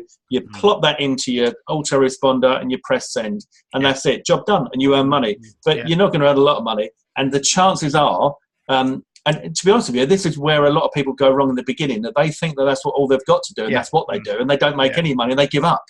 Now, I was kind of doing stuff like that, probably, I don't know, maybe a couple of years ago, before I was doing this full time, and didn't have a clue what I was doing. It's taken a lot of learning for us to get to this stage where we know each part of this and how important that is. Just quickly, there's a question here from Andy. Says, do you ever clean up your lists, e.g. persistent non-opens? I personally don't. The reason being is because, I don't know, Paul, you probably, I know that we've been talking about this a lot recently. We're not too sure why the majority of every single person's list in this industry doesn't open their emails. In other words, 90% of the people that you email in your list will not open your email. It's the few that do that you get the money from. But we have a few ideas on why some of those emails are not being opened, and the chances are that they could start opening those emails at any point. So I've not gone through and deleted people that haven't opened, and I've also we can't rely on Aweber, for example. We've both tested this. You can run a test in Aweber, and it says, show me all those people that haven't opened my emails for the last 6 months, I'm going to get rid of them. And I did that last week. I spent a lot of time going through my whole list and trying to see where I could clean it up and that sort of thing. And I noticed that people that Aweber was telling me hadn't opened my emails had not only opened my emails, they'd bought from me. So I was about to delete buyers. So it's so that's possibly something that you should always think about is don't just take Aweber's word for it. If they say a particular subscriber hasn't opened your email in so many weeks or months, that's not always accurate. Okay, as I know that's pretty bad, but if you can't rely on Aweber, then it's obviously not good, in that respect. So what we do is just not delete anybody and just let people just come in and just stay there. Yeah, because and also the fact that we're always trying to find the solution to waking those people up. And if it's an email inbox that they just don't check, then no matter what you say or offer them, that's not going to make any difference. And we think that that's probably part of the problem. Do we tell Aweber that? No, we don't, because it's not. In fact, it's not even just this industry. It's in every industry. If you start looking into it, if you start watching videos and watching people's accounts with Aweber, GetResponse, and everything else, you'll see that when they send out, you can see how many they send to and how many open. And it's the same thing. Whether it's the same people all the time or not, you can't tell unless you really go into the non-opens and look at the names and all that, but it'd take too long. But for now, it's probably just as well just to keep them there. Wanda says, good sales letters sell bad products. I need a checklist to know what good products are versus rubbish. Absolutely, which is what our reviews aim to do, when we go through. So anyway, should we go through these in a little bit more detail, Paul, so that we can... Yeah, we can go through it in a bit more detail. I mean, just to start off with... find a new offer. I don't know if we covered this before, but that would be in Muncheye, and you guys just go over to muncheye.com. I wouldn't bother looking at anything else at all other than Muncheye. Here on the right hand side, on the left hand side, you've got big launches. The big launches are usually very big. The reason that they're in there, they pay an advertising cost to be on that side. So you can get involved there, but I wouldn't recommend you get involved there too early on. I'd come over to this side where all the kind of usual stuff is, and you'll get to know these names. As we look through these, we'll recognise the people that we know straight away. Cyril and Art Flair, Gaz Cooper, Ben Murray. Are you on here, Paul? Can we see you on here? Or is it? No, it wasn't under my name. It was the 28th of. Oh yeah. October, but there we go. Susan. Yeah. Yeah. That's So that's Paul's. Anyway, so you can see these now. Muncheye is a bit slow. I've got to tell you that. I don't know why, but it really is a bit slow. But I'm going to right-click and open a new tab. So you'd open up the Muncheye page. You're going to see that it's going to take a bit of time to load. And then from that Muncheye page, you get the JV page. And from the JV page, you're going to get everything that you need in order to find out what you need to know about the product, whether you want to promote it, what it's all about, what it does. See how long this takes? It's always the same. So here you've got the JV page. So we just click on that and we go through. And this is going to tell us when it's launching. So it's got the date and the time, which is obviously crucial. You get your affiliate link. So that will open up. There you go. So that one's on Warrior Plus, for example. And I need to sign in. I'm not signed in. Tells you about the product, shows you the funnel, how much money you can earn, what the contest is for the prizes there. And this is really important, the sales page preview, because you want to look at the sales page and you want to ask yourself, does this look like a sales page that will convert? And if it doesn't, then there's no point in getting involved anyway, because you know it's not going to convert. Actually, this is quite a nice looking sales page. Oh, look, it's me. Trevor. Yeah. Yes, mate. Yes, Paul. Paul, can you hear me? Okay. No, that's fine, buddy. That's fine. Yeah, that's back. No. Like the screen just went off, but I think it was my end. Yeah, I think it's your end, mate. So nice looking sales page. So this might be one that you'd shortlist, but ideally, if you're doing what we do, you want to be having this far enough away from now in order for you to be able to get your review done and pre-sale, etc., etc. So you wouldn't ordinarily be looking at something that is launching today or tomorrow, but you might want to look at something that's launching a bit further out, like down here, for example. Yeah. And that will give you a chance to do what you need to do. So just go through, see what you like the look of. If it's attractive to you, and also I tell you, really good when I first started doing this as well. If you can't wait to get review access, then that's a pretty good example of a product that's going to sell. Because if you're actually excited about getting your hands on that and finding out what it is that's in that product, then the people that you send that to are going to be feeling the same. Yeah, absolutely. Yeah, okay. Let's close these down. And right, so back to where we were. Yeah. So you go through the course. As we've said, you need to know. There is a lot of people that would skim through a course. Paul and I do tend to go through in quite some detail, and we are looking at every single thing in that course. We're looking at all the training. We're testing it if it's something that can be tested. We are literally using it as if it was our own. And a good indication that something is good is if it takes so long to review it because you can't leave it alone yourself. You're actually testing what you're learning. So that's what you need to do. Then once you've done that, you create your review video. Now, the bonuses also, we've put that at number 6, but to be honest with you, you need to be thinking about the bonuses when you do your review video, because you're going to be talking about your bonuses while you're doing that. So part of when you're going through the course, you need to be thinking, oh, okay, what sort of bonus would work well for this?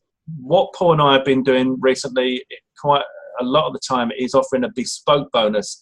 Might not be easy for you to begin with, but it's like a training on that particular product, so that you're going to help the people that buy the product to get started with it, or give them some tips that might be generic, not necessarily about that product, but generic in the industry, where you can say, well, look, if you get it through my link, I'm going to show you the 5 steps to maximizing your profits in the quickest period of time, etc., etc.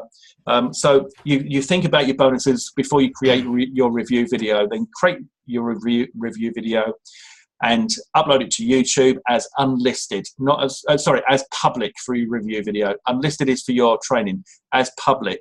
And you want to be using keywords to name your video and keywords in the description in order to get some ranking in YouTube. And Paul, what do you do? What do you do for your YouTube? Because you usually get some pretty good rankings on there as well, don't you? Yeah. I normally just. We've lost you.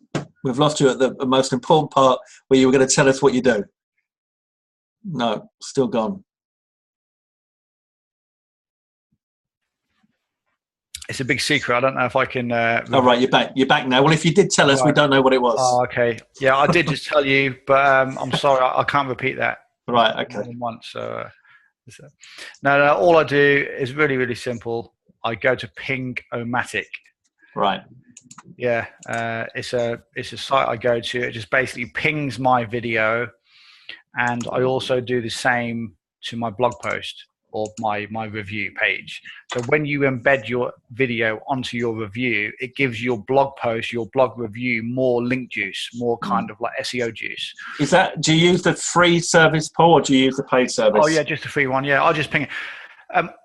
There's no way to really kind of measure it to see if it actually works. Well, like, I know it works, but what I'm saying is there's no way to really measure it to see how effective it is. But the reason why I do it is because... You had lost your audio just as you're about to tell us the reason why you do it. The most important part. I mean, the only bonus about this is if the ice cream man comes now, we won't be disturbed by the sound of his bells. By the sound of his... All right, you're back. Of his horn. Okay. I get a Ping-O-Matic, and there's no actual ways to measure how effective it is, but I do it anyway because I know it does have some benefit. Yeah, so definitely. I ping the video, I then embed the video onto my review page, publish the review page. Obviously, it's got to be published to get a URL, and then use that same URL on my blog from my blog, and I ping that as well. So I ping both. And is there a limit on the free account on how many pings you can do a day? No. You can ping it. Not that you'd need many, because you're only going to be doing like a video and a review. Yeah, just one every now and again. So okay, well, that's good. So ranking your video on YouTube is crucial because you will get traffic come through YouTube and you will make sales without a list.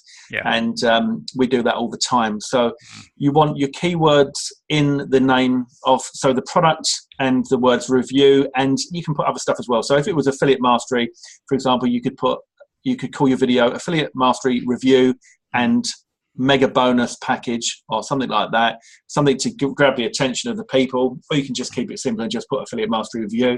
And then in the text underneath that, you want a link straight after the description. You want a link so that people can link through to your review page, or you can link directly to the sales page from your YouTube video because you've covered the work that you need to do in that video. So you can do that as well. You want the keywords in there, and you want just some descriptions. At the moment, you can be quite spammy in YouTube.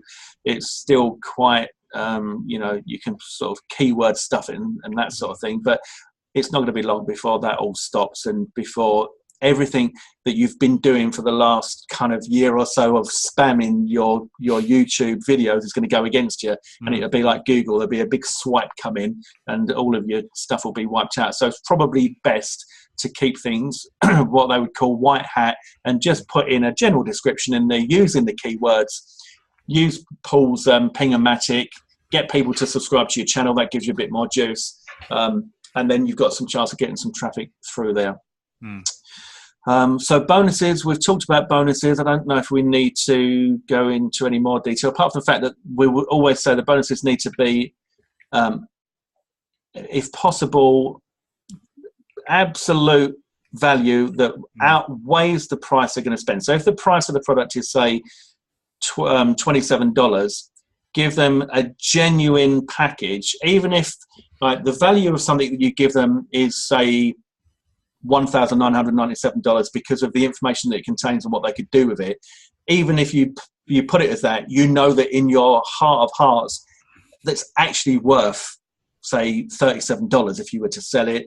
Then, just so long as you're giving them value that when they get your bonuses, they go, yeah, do you know what? That's pretty good. Yeah, I'm happy with that. I'm happy with that, because then there's less chance of them wanting a refund because they feel like the decision they made was the right one. And a bonus that supports the product as well, supports their purchase and helps them. Absolutely. Paul's bonuses always sound great to me. You know, it always sounds like a no-brainer when he tells you what he's going to give you when you buy a product through him. And of course, mine are just as good. But the thing is, we do try to deliver as much as we can. And that's a bit of work. You know, that is a bit of work. Again, we're not the number 1 and number 9 people. We are the 10-step guys. You know, but you don't mind doing this. Like when you get to a stage. And please don't think at the moment, think to yourself, well, as pointless you doing this because you're not going to make much money from your reviews. And you might be thinking, well, that's all right for me and Trevor to actually want to put the effort in our bonuses because we know we're going to make some sales. Initially, you can just use some maybe PLR stuff, just to kind of get used to like the whole process. But at some stage, you want to transition into how we do it and actually create our own bonuses. I sometimes spend 25 minutes on a video making a bonus for people that purchase a product that I recommend. There's not many affiliates out there. There's not many super affiliates like me and Trevor. No, that go to that extent to actually create something. I tell you that there's not. And do you know what, Paul? I'm not going to mention any names, but there is a super affiliate out there.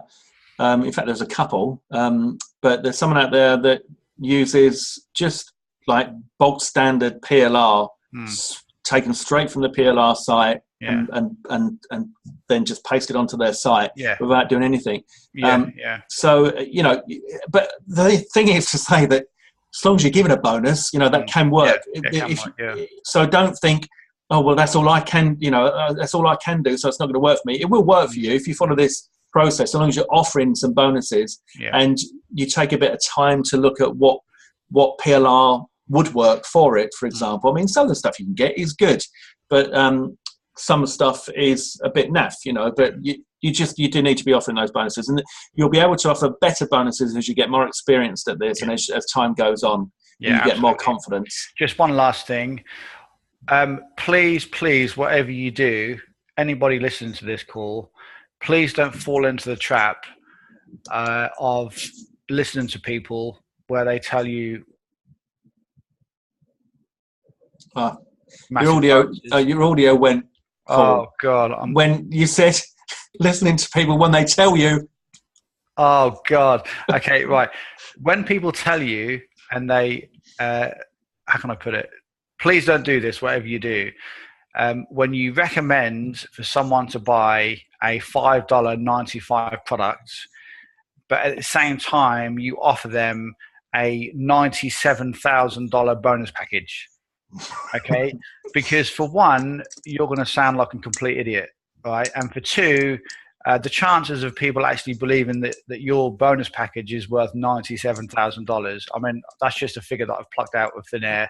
But Trevor will agree, there are some affiliates that have been giving away $50,000 to $60,000 bonus packages, and they are completely serious. That they don't.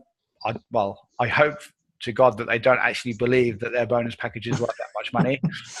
But they do say this in their emails, and it's just ridiculous. So if you're going to say your bonus package is worth X amount of money, then be honest, because people aren't stupid. They will, they will kind of be able to work it out. Me and Trevor, well, I know I don't. I rarely actually ever say that my bonus package is worth this amount of money. I kind of just tell people what I'm going to give them. I do sometimes, and sometimes I don't. It's a funny thing because it is. You've got you need to be true to yourself when you're doing it, and sometimes I think, well, if I give them access to my Internet Marketers Club, which has got over 80 videos, the video tuition in there could easily generate you $100,000. So if I say the value is worth $1,997, it is, but it doesn't cost $1,997 to join my Internet Marketing Club anyway. So it's kind of depending on what angle you come from, what value this is if you were to use it, or what it's going to cost you if you went to buy it. But sometimes I do and sometimes I don't. But I don't ever put $50,000 or $60,000 bonus packages together, because it is absolutely crazy. Yeah. Especially when you sell something for $7. You know, if you say, look, if you pick this up for $7, I'm going to give you my $67,000 bonus package. Okay, it just sounds a little bit silly. So it's just, you know, it's just not really. You know, I rarely actually say if my bonus package is worth X amount of money.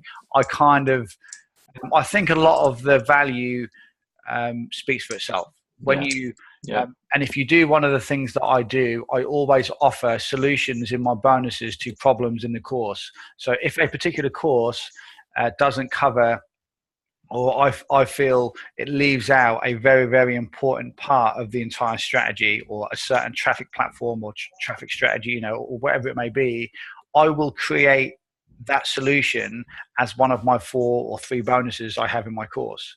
So yeah, you just kind of have to be sort of, as Trevor said, stay a bit true to yourself and not get roped into all this hype.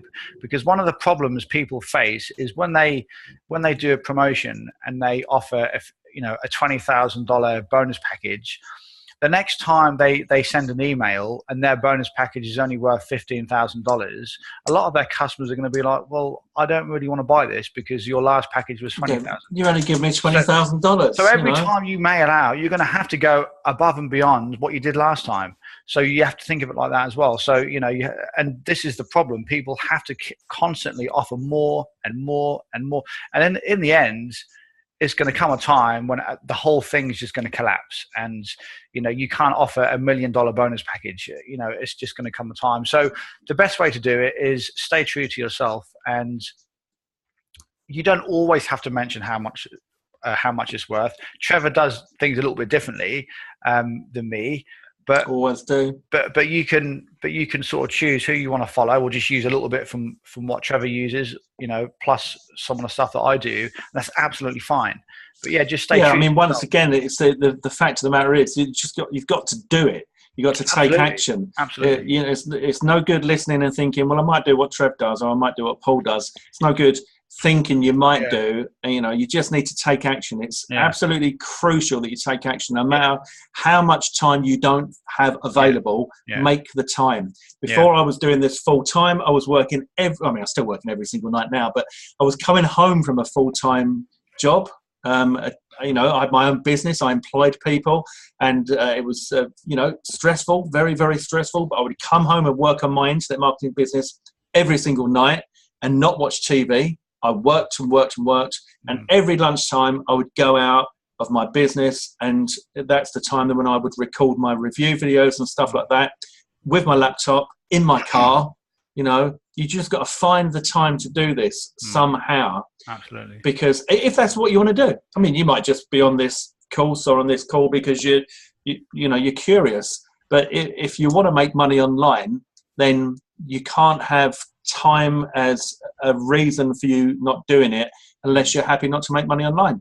You know, if you're happy not to do it, then that's okay. But just so whoever you decide is your style, or mixture of the two, or nothing like either, the important thing about what we do is, although we do things differently, we do all of this the same.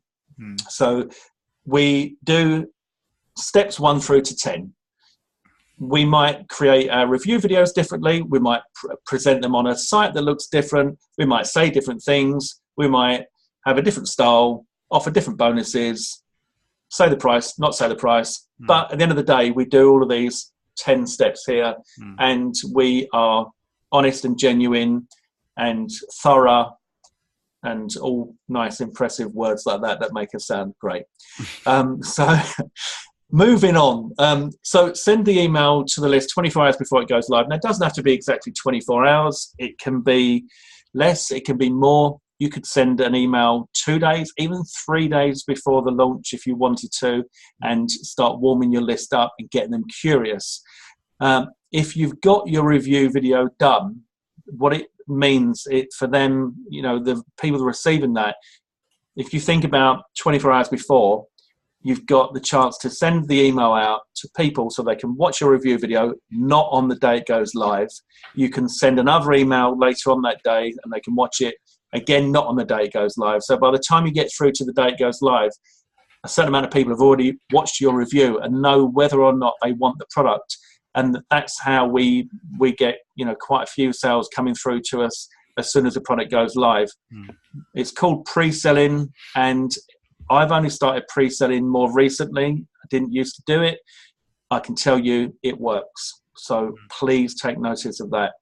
Anything you want to say on that one, Paul?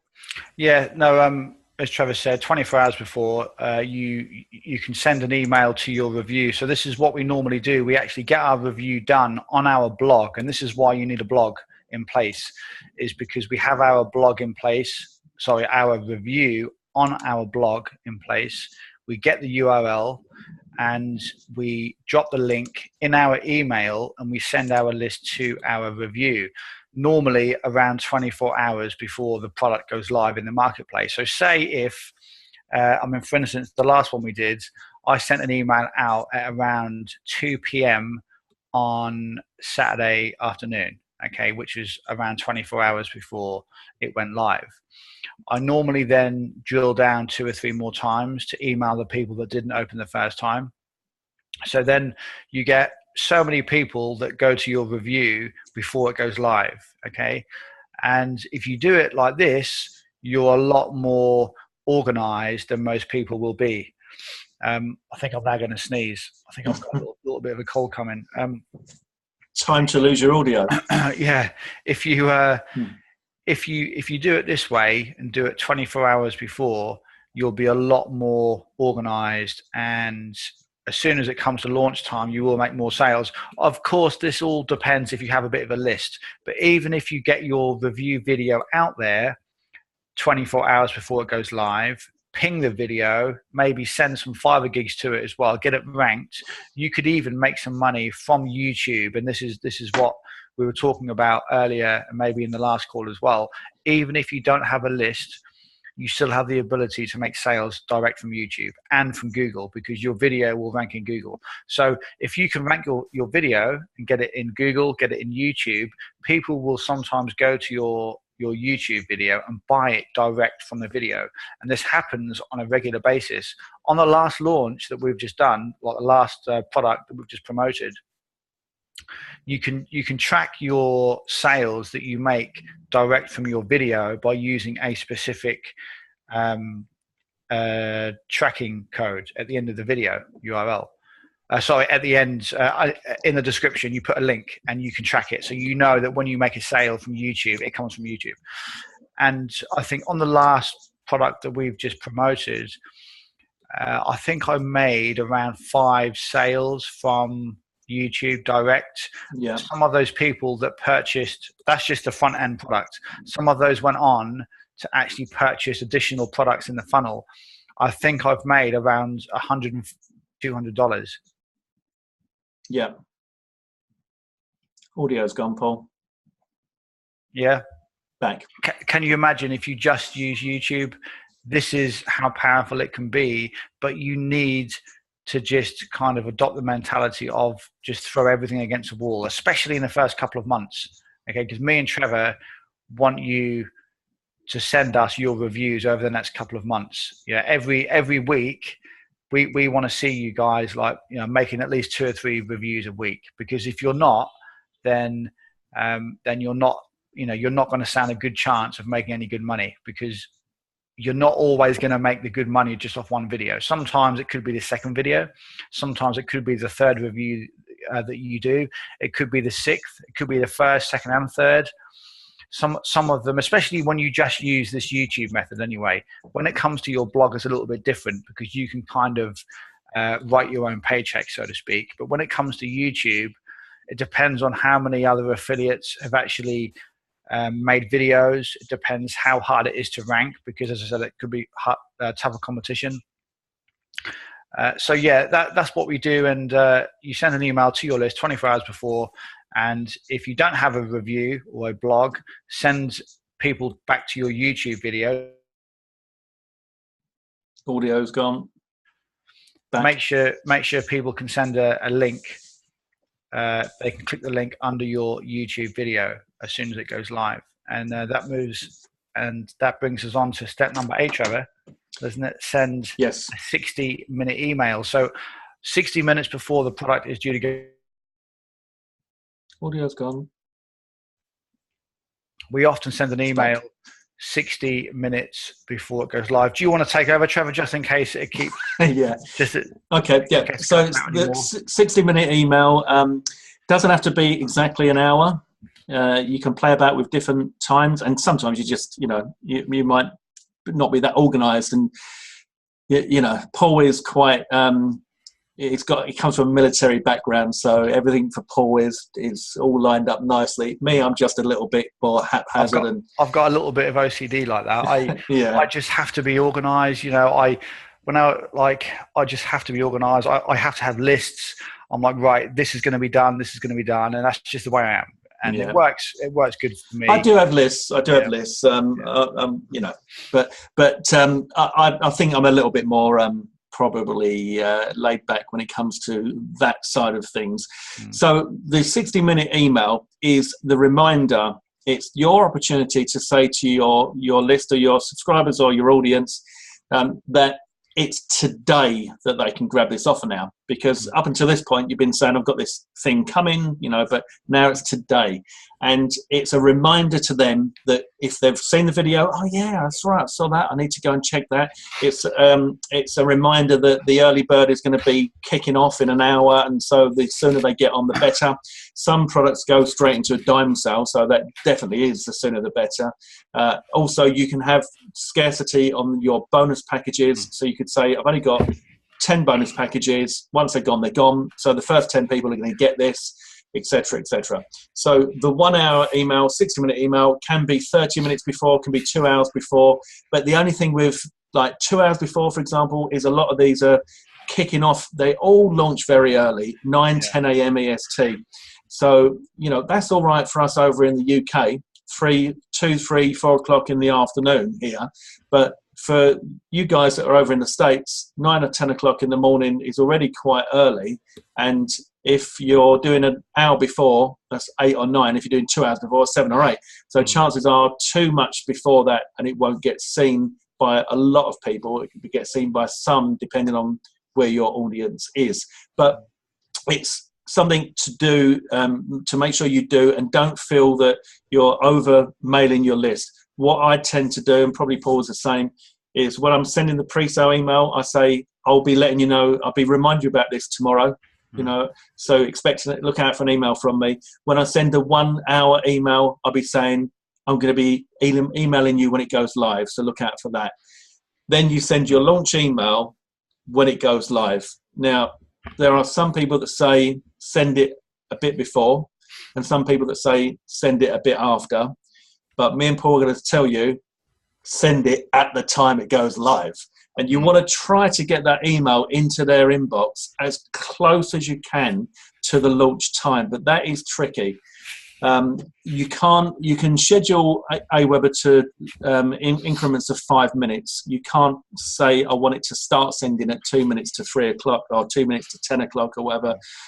So you can sit there and manually do it. Or you can try to, you can maybe click send earlier, 1 minute before, etc. It does depend on the size of your list, and also it goes out in phases from Aweber. So although it might still say send in your Aweber account, and you think, oh, it hasn't gone yet, some of them have been delivered already. And when it finally says that it's sent, then it pings up and it shows you automatically you've already had like 32 opens and 8 clicks or whatever. So your launch email needs to go at the time that it goes live. One thing I would say about that is be careful what you say in that launch email, because you're very, very likely to put it into the promotions tab because of the nature of what that email is telling them. If you say something like, go and grab this now, it's live, the doors have opened, all that kind of stuff is promotional. This product is now available for sale, is promotional.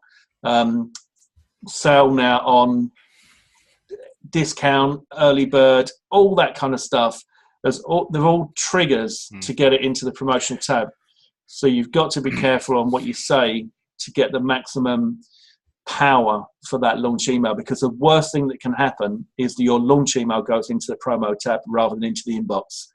That is going to screw your promo. Yeah.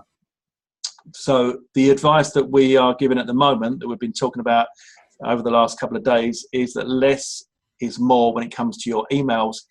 Do the selling and the talking and everything else as hypey as you want on your site, on your review page. You can hype it up to cows come home about how fantastic this is, and use any words you want. It's not going to make any difference. You're not going to not be seen because you're using words like make money and cash and all that sort of thing. But in the launch email itself, you want to say something like, the product, now's the time, or go and get it, or, and then in the body of the email, say something like, what I've been telling you about is now, you can go and grab it now, or now's the time. You can use the words early bird. I've managed to get that in there with no problem at all. But test it and see. Email yourself, email your other inboxes, get a Hotmail account, get a Gmail account, see where they go into when you send them through. But just try to do your best to keep your launch email as tame as possible, but also encourages them with curiosity to open and click, or at least let them know why. It's a tricky one. The launch email is probably the hardest email, I would say, to write out of all of them. Wouldn't you agree, Paul? Or maybe you're on leg time. Okay, well... yeah, definitely. Yeah, email works great. Just get people over to the review. That's your priority. Don't give them too much information in the email. Just get them over. Yeah, absolutely. So then number 10, send to non-opens. Opens for offers that convert. Send to non-opens for offers that convert. Yeah, sorry. So you're going to be drilling down, as we call it. Those people that haven't opened your email, you're going to segment that, and it's very easy to do. You just go into your Aweber account, you click on the stats, and you click on did not open, and you just save that as a group. So you can call it did not open 1 or whatever you want, drill 1, whatever suits you. And you email those people. So it would be, for example, if you've launched at 10 a.m., then maybe by 1 p.m. you might send them a non-open and say, we're halfway through the early bird, just to let you know, or you might leave it until 1 hour before the end of the early bird and say, you've only got an hour left of the early bird. But you need to have a reason to email them, if possible. Otherwise, just send out a version of the email that you sent before with a few changes made in that throughout the email, just subtle changes so that it doesn't get in. If it goes into Gmail, it gets reduced down to 3 dots and they don't see anything because it's a duplicate email, and Gmail take care of that with 3 dots. So make sure you make some changes in there. Send out to those people that didn't offer, and rinse and repeat. That is basically the whole 10 steps to affiliate commissions. Yeah. That's what we do. The other extra one that we wanted to add in this one is you could also, and we've been testing this recently, is you can do it so the people that did not click. Okay. So say if you send an email and say 100 people open your email and you get 10 people click. Okay. In the next email you send out, you can click on that email, click on the people that did click, okay, which is 10 people, and then there will be an option of a button next to it with an option of did not click. Click the button that says did not click. It will then give you a list of all the people that did not click, which will be the rest of the people on your list. So what you do in theory is you will end up emailing the same people that opened the last email. However, you're not going to email the people that clicked the first time, because if they did click, it means that they've already gone over to watch your review. I've been testing this recently and it works fairly well. Okay. I don't know if it's any more effective than the non-opens, but I think it might be just a little bit. The reason behind it is if you send an email to somebody that has opened all, like say that your last 3 emails, but they've not clicked the link yet, that person is an engaged subscriber. However, he's not got to the stage where he wants to click the link. And the chances are as well, Paul, if they haven't clicked the link, they've not got all the juice, have they? Because we're saving all the juice for the site. Exactly. So, you know. Exactly. So if they haven't clicked yet, it's sometimes a good move to just only worry about the people that did not click and that did click. Because people that open and non-open, you know, you might get, there's lots of people that open emails all the time, but just never click links. Okay. They're not the ones that you want. You know, of course, if they're on your list, they're on your list. It's one of those things. At some stage, they may click a link. They may go through to your blog, and that's cool. But from our perspective, we only want to focus on the people that did click through to your blog. So then you want to kind of disregard those. If they've already clicked through to your site, you can then stop emailing those guys, okay, and then only email people that did not click. So you just keep drilling. So it's kind of the same as what Trevor explained about the non-opens, but you do it with non-clicks as opposed to non-opens. Yeah, exactly the same. It is exactly the same and the same procedure, and you segment it the same, but you just click, instead of clicking on the opens, you click on the clicks, and then you click on did not click. Did not click, yeah. But yeah, something we've been testing, and it's all about the psychology of the thing as well, you know, because you've got to think, if someone's, there's a few things at play here. If someone's opened an email, then do they want to receive another email from you about the same thing? But if they've opened the email but didn't click, then although they might not want to receive another email from you, we need to get another email through to them because we need them to click. So it is, you know, it's something that is definitely worth testing, and we are testing at the moment. Yeah, absolutely. You can't always please everyone at all times, every single day of the week. It's just not going to happen. You will sometimes, you know, you may sometimes email somebody and they don't want to get your email, or, you know, some people have bad days. Audio's gone. It's back. Just don't take it personally. It's just one of those things. So Valerie just says here, which is really interesting, and you know, this is what I think about this a lot, Valerie. So she says sometimes I'll look at the first email, but not look at the entire review because of time. When the second one comes, and I'll often will click again and go through your review. So really, to have the first clickers get another opportunity, it's not that bad. So this is the thing, right? You know, so Valerie receives an email from me. She opens it and she clicks. She goes through to the review, but she hasn't got time. So she sees the page. Now, if I then either don't drill down the non-opens or the non-clicks, I'm not going to go back to Valerie a second time. So this is where you need to then ask yourself, well, it's the balance between constantly emailing the same people or not, and it's tricky. Chances are Valerie will stay on my list because she knows that she can trust me, and we've built a relationship. I mean, we've been backwards and forwards on email for quite some time now, and that she's going to remain a loyal subscriber of mine no matter how many emails I send. I mean, I'd never go crazy, but, you know, could send quite a few. But there's a lot of people that would be annoyed because they keep getting the emails come through. So there's no right or wrong. You just need to test it. We're testing everything that we can.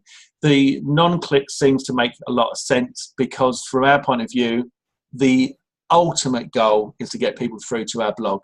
That's the ultimate goal. If we can get them on there and get them watching our video, which auto plays, and that's important. I don't know if we mentioned that, Paul. We did kind of touch on it, but auto plays on the page they land on, then we've got half a chance of engaging them long enough to show them why they want this product and why, you know, it's the best thing they can do to go and buy it. So, but just test it. And if you know, doing is the most important thing. If you don't do anything, you can't achieve anything. Right. So anyway, Paul, we're well over 2 hours now. Okay. So we'll go through to Q&A and Q&A now. And if anybody wants to come on, has anybody got their webcams? Maybe bought new HD webcams, or feeling a bit bold, or maybe it's not the early hours of the morning, or if anybody wants to come on, if anybody's up for that, then please let me know in the chat box, and we'll get you on. No, Patty says no. Okay, you don't have to, but all we're trying to do here is push you out of your comfort zone a little bit, stretch you, like Stretch Armstrong from the old days. I'm gonna have some sweets while we wait. Okay, right. So Duncan says happy to come on and drop out each sec. What does that mean? Do an impression of Paul, dropping out every second. And Andy says yes if no other takers. Right, I'll tell you what. We'll try and get both Andy and Duncan on now. So each say okay, right. We'll try and get you both on at the same time. We'll do a bit of Q&A, and then we'll wrap this up, because otherwise I do get concerned when I'm going to run out of space on my drive. But not only that, I do get a bit concerned that people are just going to think, this is far too long, and I've had enough of that. So let me go through to. I need to promote Andy to a panelist and promote Duncan to a panelist. Right, you've both been promoted, guys. Now on the screen down below, you should see the option to, you've got it. You're on. You're good. Oh, look at this. Fantastic. Yeah. A British police helmet. What's that? And I believe it's Northumbria. Northumbria or Northumberland? Actually says Northumbria. BRIA. Northumbria. It's either that one. Who's that, Trevor? I can't see anything. I was going to go for that one. You? No. Oh, right. That's well, they're both good. The pith helmet. Yeah. Andy, we can't see you yet. So, Paul, you can't see anyone? I can't see or hear anybody. Really? No, I can just see you talking to somebody in your screen. Oh, that's a bit strange. Why? Yeah. Why is that? So, Duncan, can you see me and Paul? I can see you and Paul, and I can hear Paul. Andy's not on yet. Right. Okay. And have you got us as 4 or? I've got the 4 at the top, and you on the main screen. Right. Okay. Yep. There's Andy now. Yeah. There's Andy. Right. Okay.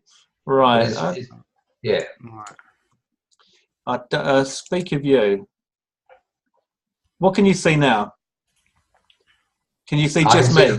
I can see you in the main screen and 4 on the top.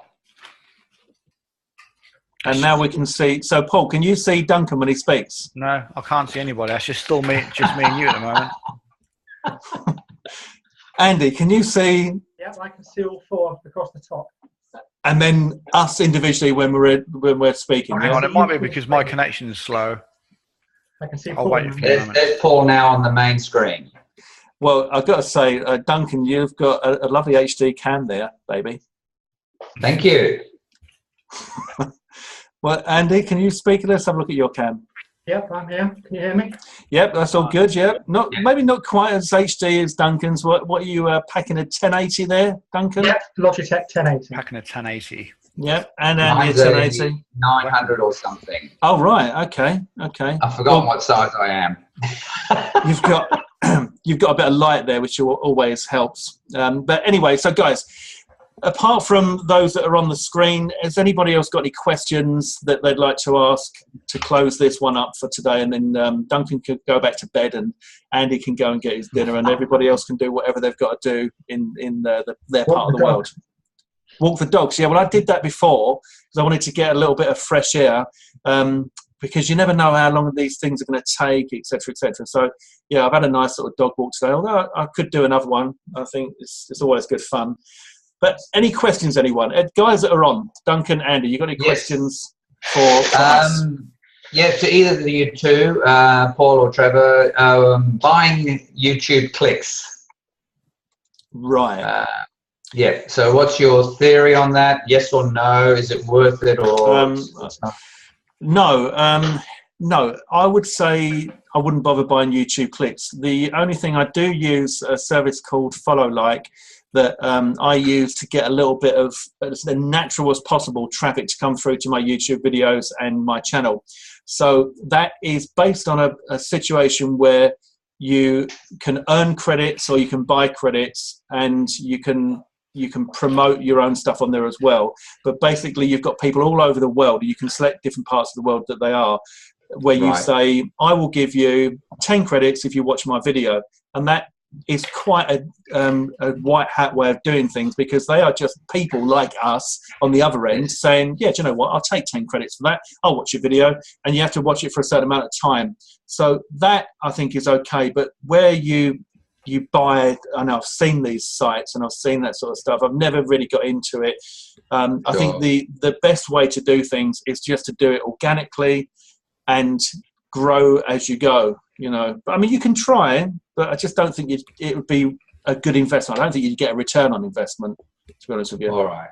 Okay.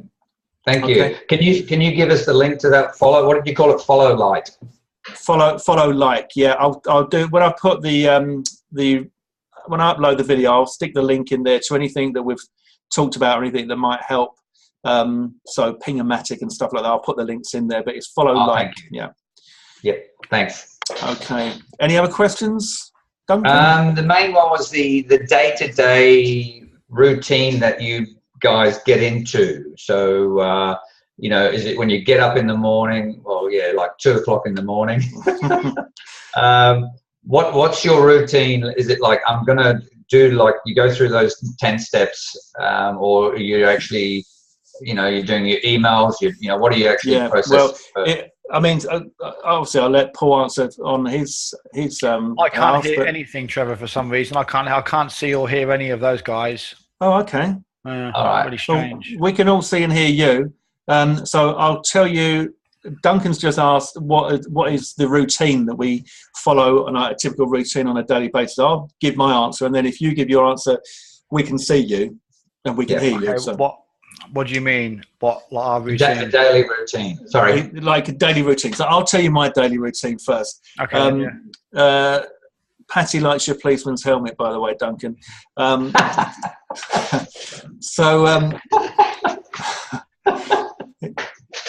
Yeah, it's crazy. It's scary, really, because that's exactly the sort of thing that I'd be doing. It's my patent interrupt. If I wasn't trying to be professional here, you know, I definitely. I forgot about that. No, I love it. No, but I'm supposed to be the one teaching, you know. All right. Anyway, yeah. So my daily routine is just a bit of a nightmare, I guess. I would get up in the morning. I mean, I've got kids and they're young and they're at school and all that sort of thing. So there's a certain amount of school run and breakfast activities that take place. It depends on whether or not there's a product launching and when that's launching. So if there's a product launching today, for example, then I would be mailing out. I'd be getting ready to mail out. I'd probably be finishing off my bonus videos and stuff like that. It all depends on what the day is. But each day, and how much I've committed myself to and how much other stuff I've got to do outside of internet marketing. You know, I do some local business stuff as well for businesses, some SEO and website building. I also have my subscription platforms, my membership site that I need to put content into. I've got websites that I build for other affiliate marketers on a subscription plan that I've got work to do. So there's all that sort of stuff. But for the affiliate marketing side of it, it will be looking at where you are at the moment. So we are currently in a promo, for example, Paul and I, and I would be looking, is it still converting? If it is, throw some more traffic at it. If it's not, throw some more traffic at it. You know, because that could be, it's not converting because they need reminding again. So I might put together another email. I might put together another video. I might think about some more bonuses, and all of that takes time. So if I think, well, actually I could offer a new bonus, I've got to think what the bonus would be, then record a review video saying that I've got this new bonus, upload that, and email my list. So now I've got to think of a subject line, some email copy, and all that sort of thing. So every day is different. But all I can say is, as a full-time internet marketer, I don't get a chance to fart, mate. It's all go, all bloody day and night. All right. But I don't mind, because I've got some pretty big overheads here to take care of, and I don't mind putting the work in. But there's not really a set routine for me. Paul probably has got like a list of sergeant major, get up, the army boy. number one, get in there, do this, yep. Ask the missus, quick, get a cup of tea. Straightforward, really. I mean, I usually get up about 4 o'clock in the afternoon. I usually have breakfast, do an hour's work, and then go back to bed. That's right. The life of an internet marketer. Surely that's what everybody thinks that you do. Push button. But no, I do work hard, the same as Trevor. As Trevor said, each day is completely different. You don't know what. Well, we do know what we're going to do, because behind me is my planner, and I've got everything planned ahead for at least a week or 2 weeks ahead of myself. So I'll kind of get up in the morning, and I'll only do. I'll only sit at my desk for around 3 to 4 hours each day, like constant work, because I get up.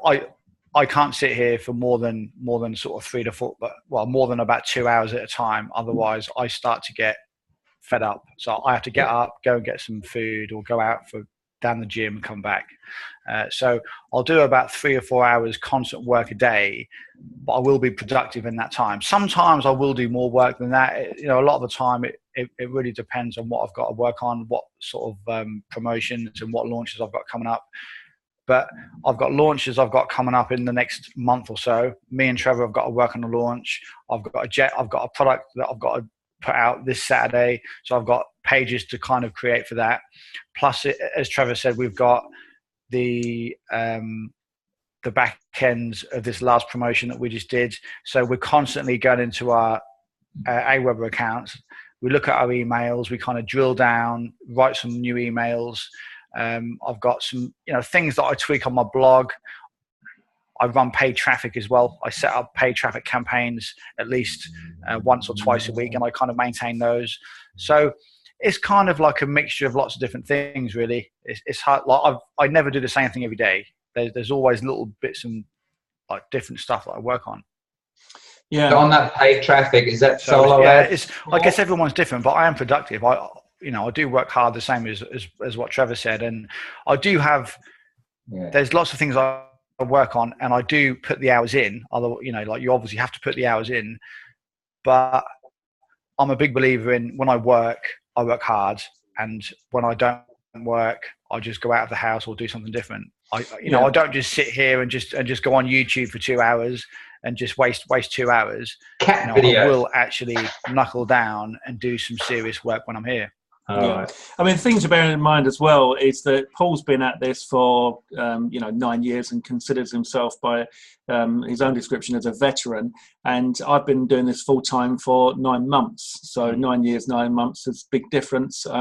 I've got to make a hell of a lot of progress in order to make things work for me. So I do work very long hours solidly, but I also do like to be able to get out every now and again and certainly take the dogs for a walk. And and like last week on Friday, the kids were both off school, so we all walked in. My wife, myself, and my 2 kids walked into town, and we had breakfast in a nice restaurant, and that was lovely. And while I was sitting there eating my breakfast, I was paid constantly, and so that you're earning money. I like to earn money while I sleep. I also like to earn money while I eat. But I do love to go out and treat my family and see my phone pinging with income that covers what I've just spent. That's nice. So, but it's down to whatever you need. It's down to how much you need to generate. I need to generate a stupid amount of money to stand still.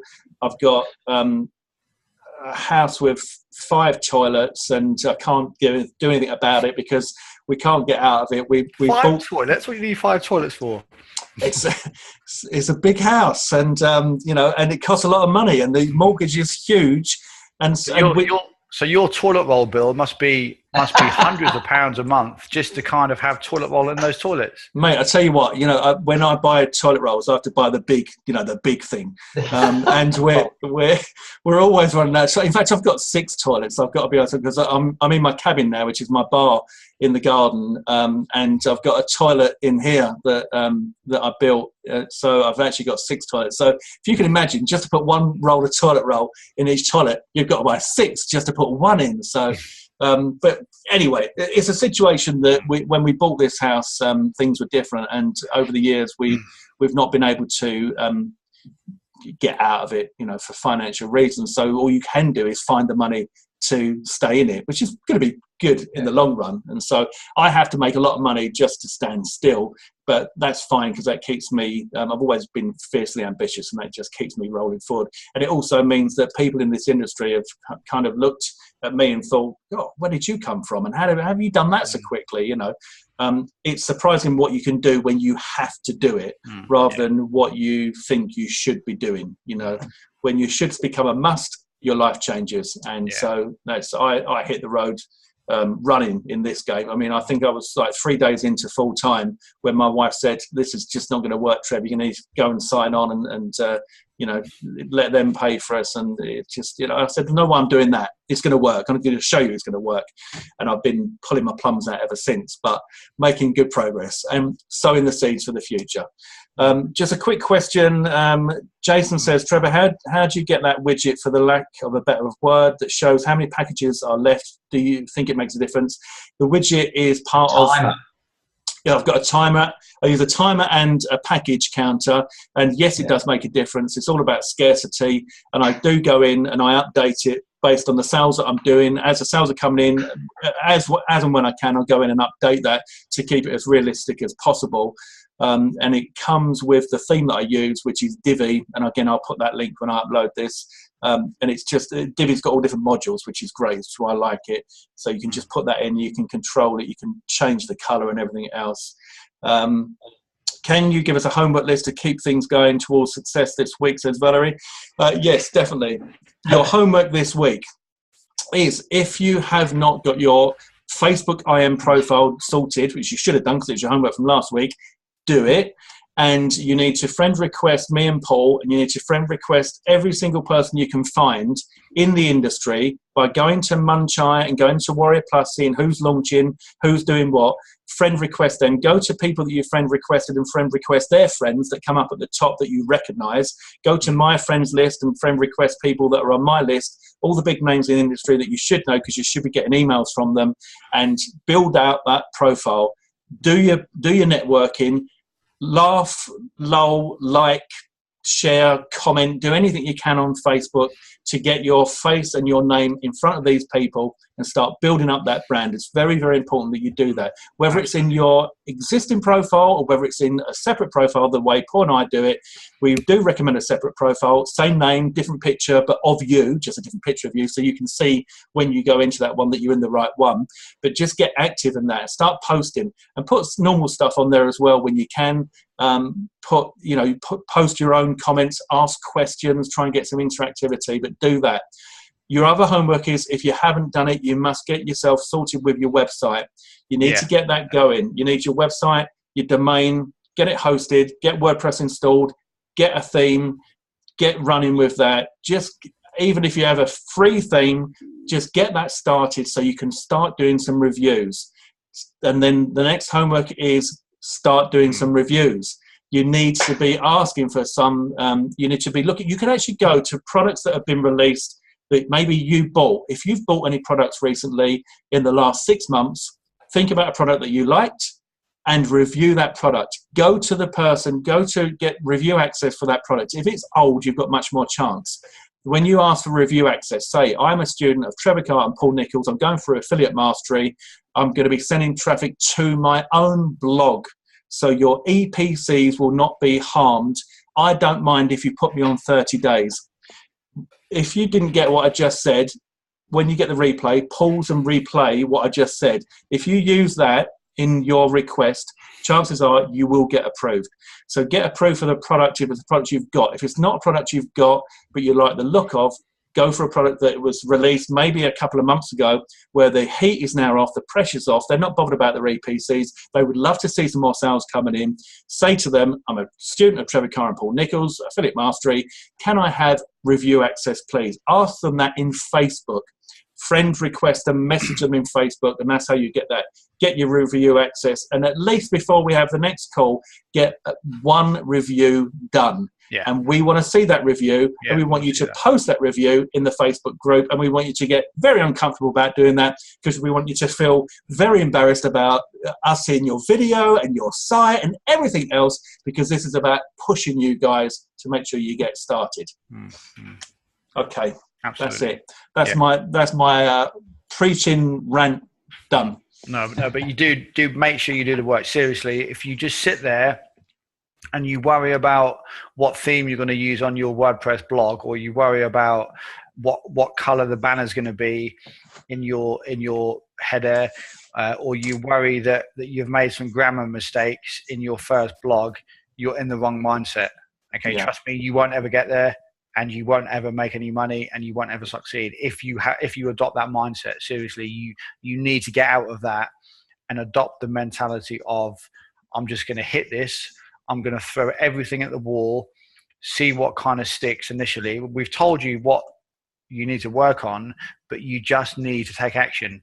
It does not make any difference if you do it a little bit wrong from the start. No, absolutely not. Do it wrong. Just do it. Seriously need to do it. If you sit here this time next week and say, oh, well, I'm really sorry, Trevor and Paul, but I wasn't sure what color I should choose my website. So I couldn't do anything else, but because some people will come up with excuses like that. And I'm sorry, me and Trevor, we're here to say that you can't come out with stuff like that, okay? Because we've given you everything that we do. The last call is going to be all about traffic, but it's the time now to just go out there and just take action on everything that we've given you. If you're not worried, if you're a little bit unsure about a couple of things, email us or message us, okay? But don't worry about really basic things. Actually, on that stuff. The message thing, message in the Facebook group, and don't worry about how silly any message is. Just ask the question, because any question is a good question. Any question at all, doesn't matter how basic or daft or whatever. Just ask the questions. Get involved. You need to get involved. You need to take action. Andy, while we've got you on camera, is there anything that you wanted to ask so you get a chance to get some airtime? You just answered my question, actually, which was about doing reviews of products that have already been launched, because I'm just conscious that, with a brand new website, with no list, it's going to be pretty difficult first out of the blocks to be getting approval. Yeah, well, that's exactly right. To do some products that I've already got, because I've got quite a few. Yes, it's exactly. And the thing to do is, if you've got products that you really like, choose one of those first. Choose the most favourite products that you've got, but go for the approval. You do need to get approval. It's pointless doing the review if you haven't got approval, because although it's good for the exercise, it's not good for the fact that you can't possibly make any money because you haven't got approval. So name drop our names, as I said. Explain that you're sending the traffic to your own site, that their EPCs will not be affected. You don't have to use the word EPCs if you don't want to talk about that, if it sounds too complicated, but whatever you feel comfortable with in your own style. Just, you're students of Trevor and Paul, you're going through Affiliate Mastery 2.0, or you're just students of Trevor and Paul, don't even mention Affiliate Mastery 2.0. You've already got the product, you love the product, you'd like to promote it, please can I have approval? I don't mind if you put me on 30-day delayed. If that's going to make a difference to how many people are going to respond to you. But definitely, Andy, go for it. It's just start. If you start, it's going to be difficult to begin with. It's going to feel awkward to begin with. When you do a review video, you're going to feel like a right muppet, I've got to tell you, unless you are really someone that loves doing this sort of stuff. You're going to feel like, this is really not me, and all that. It's going to be tough. It is going to be tough, but it gets easier and easier and easier and easier. You just got to do it. You got to work those muscles in your kind of comfort zone muscles. Get yourself out of your comfort zone. Just put a picture of somebody I know. Absolutely. And Yeah, just do it. If we, like, you got to think of it. If somebody held a gun to your head and they said to you, right, in the next 7 days, I want you to build a blog, have a customized header. I want you to make your first post. I want at least 2 product reviews on your blog in the next 7 days. And I want you to make your first sale in 7 days. Yeah. If you said that, if somebody held a gun to your head in 7 days, then you would try your very hardest to do it. So that's kind of how you need to, approach this. At that point, it goes from being a should to a must, and that's what I said earlier on. It really is amazing what you can achieve when you have to. When your back's against the wall and you have to do this, because if you don't, you're just going to waste more time. You're going to waste more money. You're going to sit there for more months, years, and you're going to sit here and look back at this webinar in maybe 3 years' time and be like, why didn't I just do it? Seriously, like, you just need to do it. And that's really the most important one. You just do it. Don't worry if it's wrong. Don't worry about it. I made so many cock-ups and I messed up so many times. Yeah, I did notice that. Like years ago when I first came online, I made so many mess ups. You just got to go back and look at the history. You see all the cock-ups he made. Unbelievable. Harry's managed to do what he's done so far. God only knows. Yeah, I know. And no, it is essential. I'm only playing ball. I've not really seen any of your cock-ups, but I'm sure they were great. But they were bad. But it is essential just to take action, guys. It's the most important thing is to do. You probably, everybody on this call and everybody watching this call, the chances are you've bought product after product after product and have not made much money at all. That's probably the reality, because we've all been there. Everybody that finally makes it in this business started where you are, buying the products and not getting anywhere. It's when it finally falls into place that things start to happen, but you've got to take action. Yeah. Now, if someone had come to me a year ago and presented me with this course, I would be delighted, absolutely delighted. I can tell you 100% what we're teaching you in this is what you need to know and what you need to be doing. So it's but you've got to take action. You've got to take action. You've got to build your list as well to a certain extent. We will be coming on to traffic on the next call. We will touch on things like releasing your own products, but you need to get the traffic going through to build that list. But if you build the blog, and if you do what I've done, where I've got, that little thing that pops up on the side, that's working really well for me. That's getting lots of subscribers every day. Go on to Facebook, friend request people. Once you finish with all the top level internet marketers, the next thing you need to do is friend request their friends deeper down, who are just people like you that are looking for opportunities. Because then once you've got opportunity seekers on your Facebook friends list, you can post on there and you can draw attention to them. You can send them through to your site and you can send them through to a review, or you can just send them through for traffic. But what I've been doing is sending them through to a review, and they're getting the fly up for the opt-in, and I'm getting subscribers from them as well. So that's a double-edged sword there that is working really well without a list, and you're building your list. So you're getting traffic and building your list, and it's free and it's easy, So that's more homework for you. Okay, guys, I think we need to wrap it up now, unless we've got any more questions. Let's see. Yeah. That's all done. Right. Okay, guys. Duncan's going to go to bed. Duncan, let's get this out. I'm watching a box set called Glitch at the moment, and it's all about you guys out there in Aussie land. All right, good. Do you know it? No, I haven't heard of that one. All right. Is there a place called Urana? Urana? Yeah. Or have they made that up? Rude. Not Uranus. There's a lot of Aboriginal named places. So YOORANA, Urana. I think Urana. It's made up. Right, okay. Many thanks, everybody. Till next week. Questions above next time, don't worry. Okay, Patty, sorry if I missed anything. Pith Helmet wasn't joking, no. Right, okay, guys. I'm going to wrap it up now. So thanks very much for your time. Thanks very much for taking your time out to listen to us.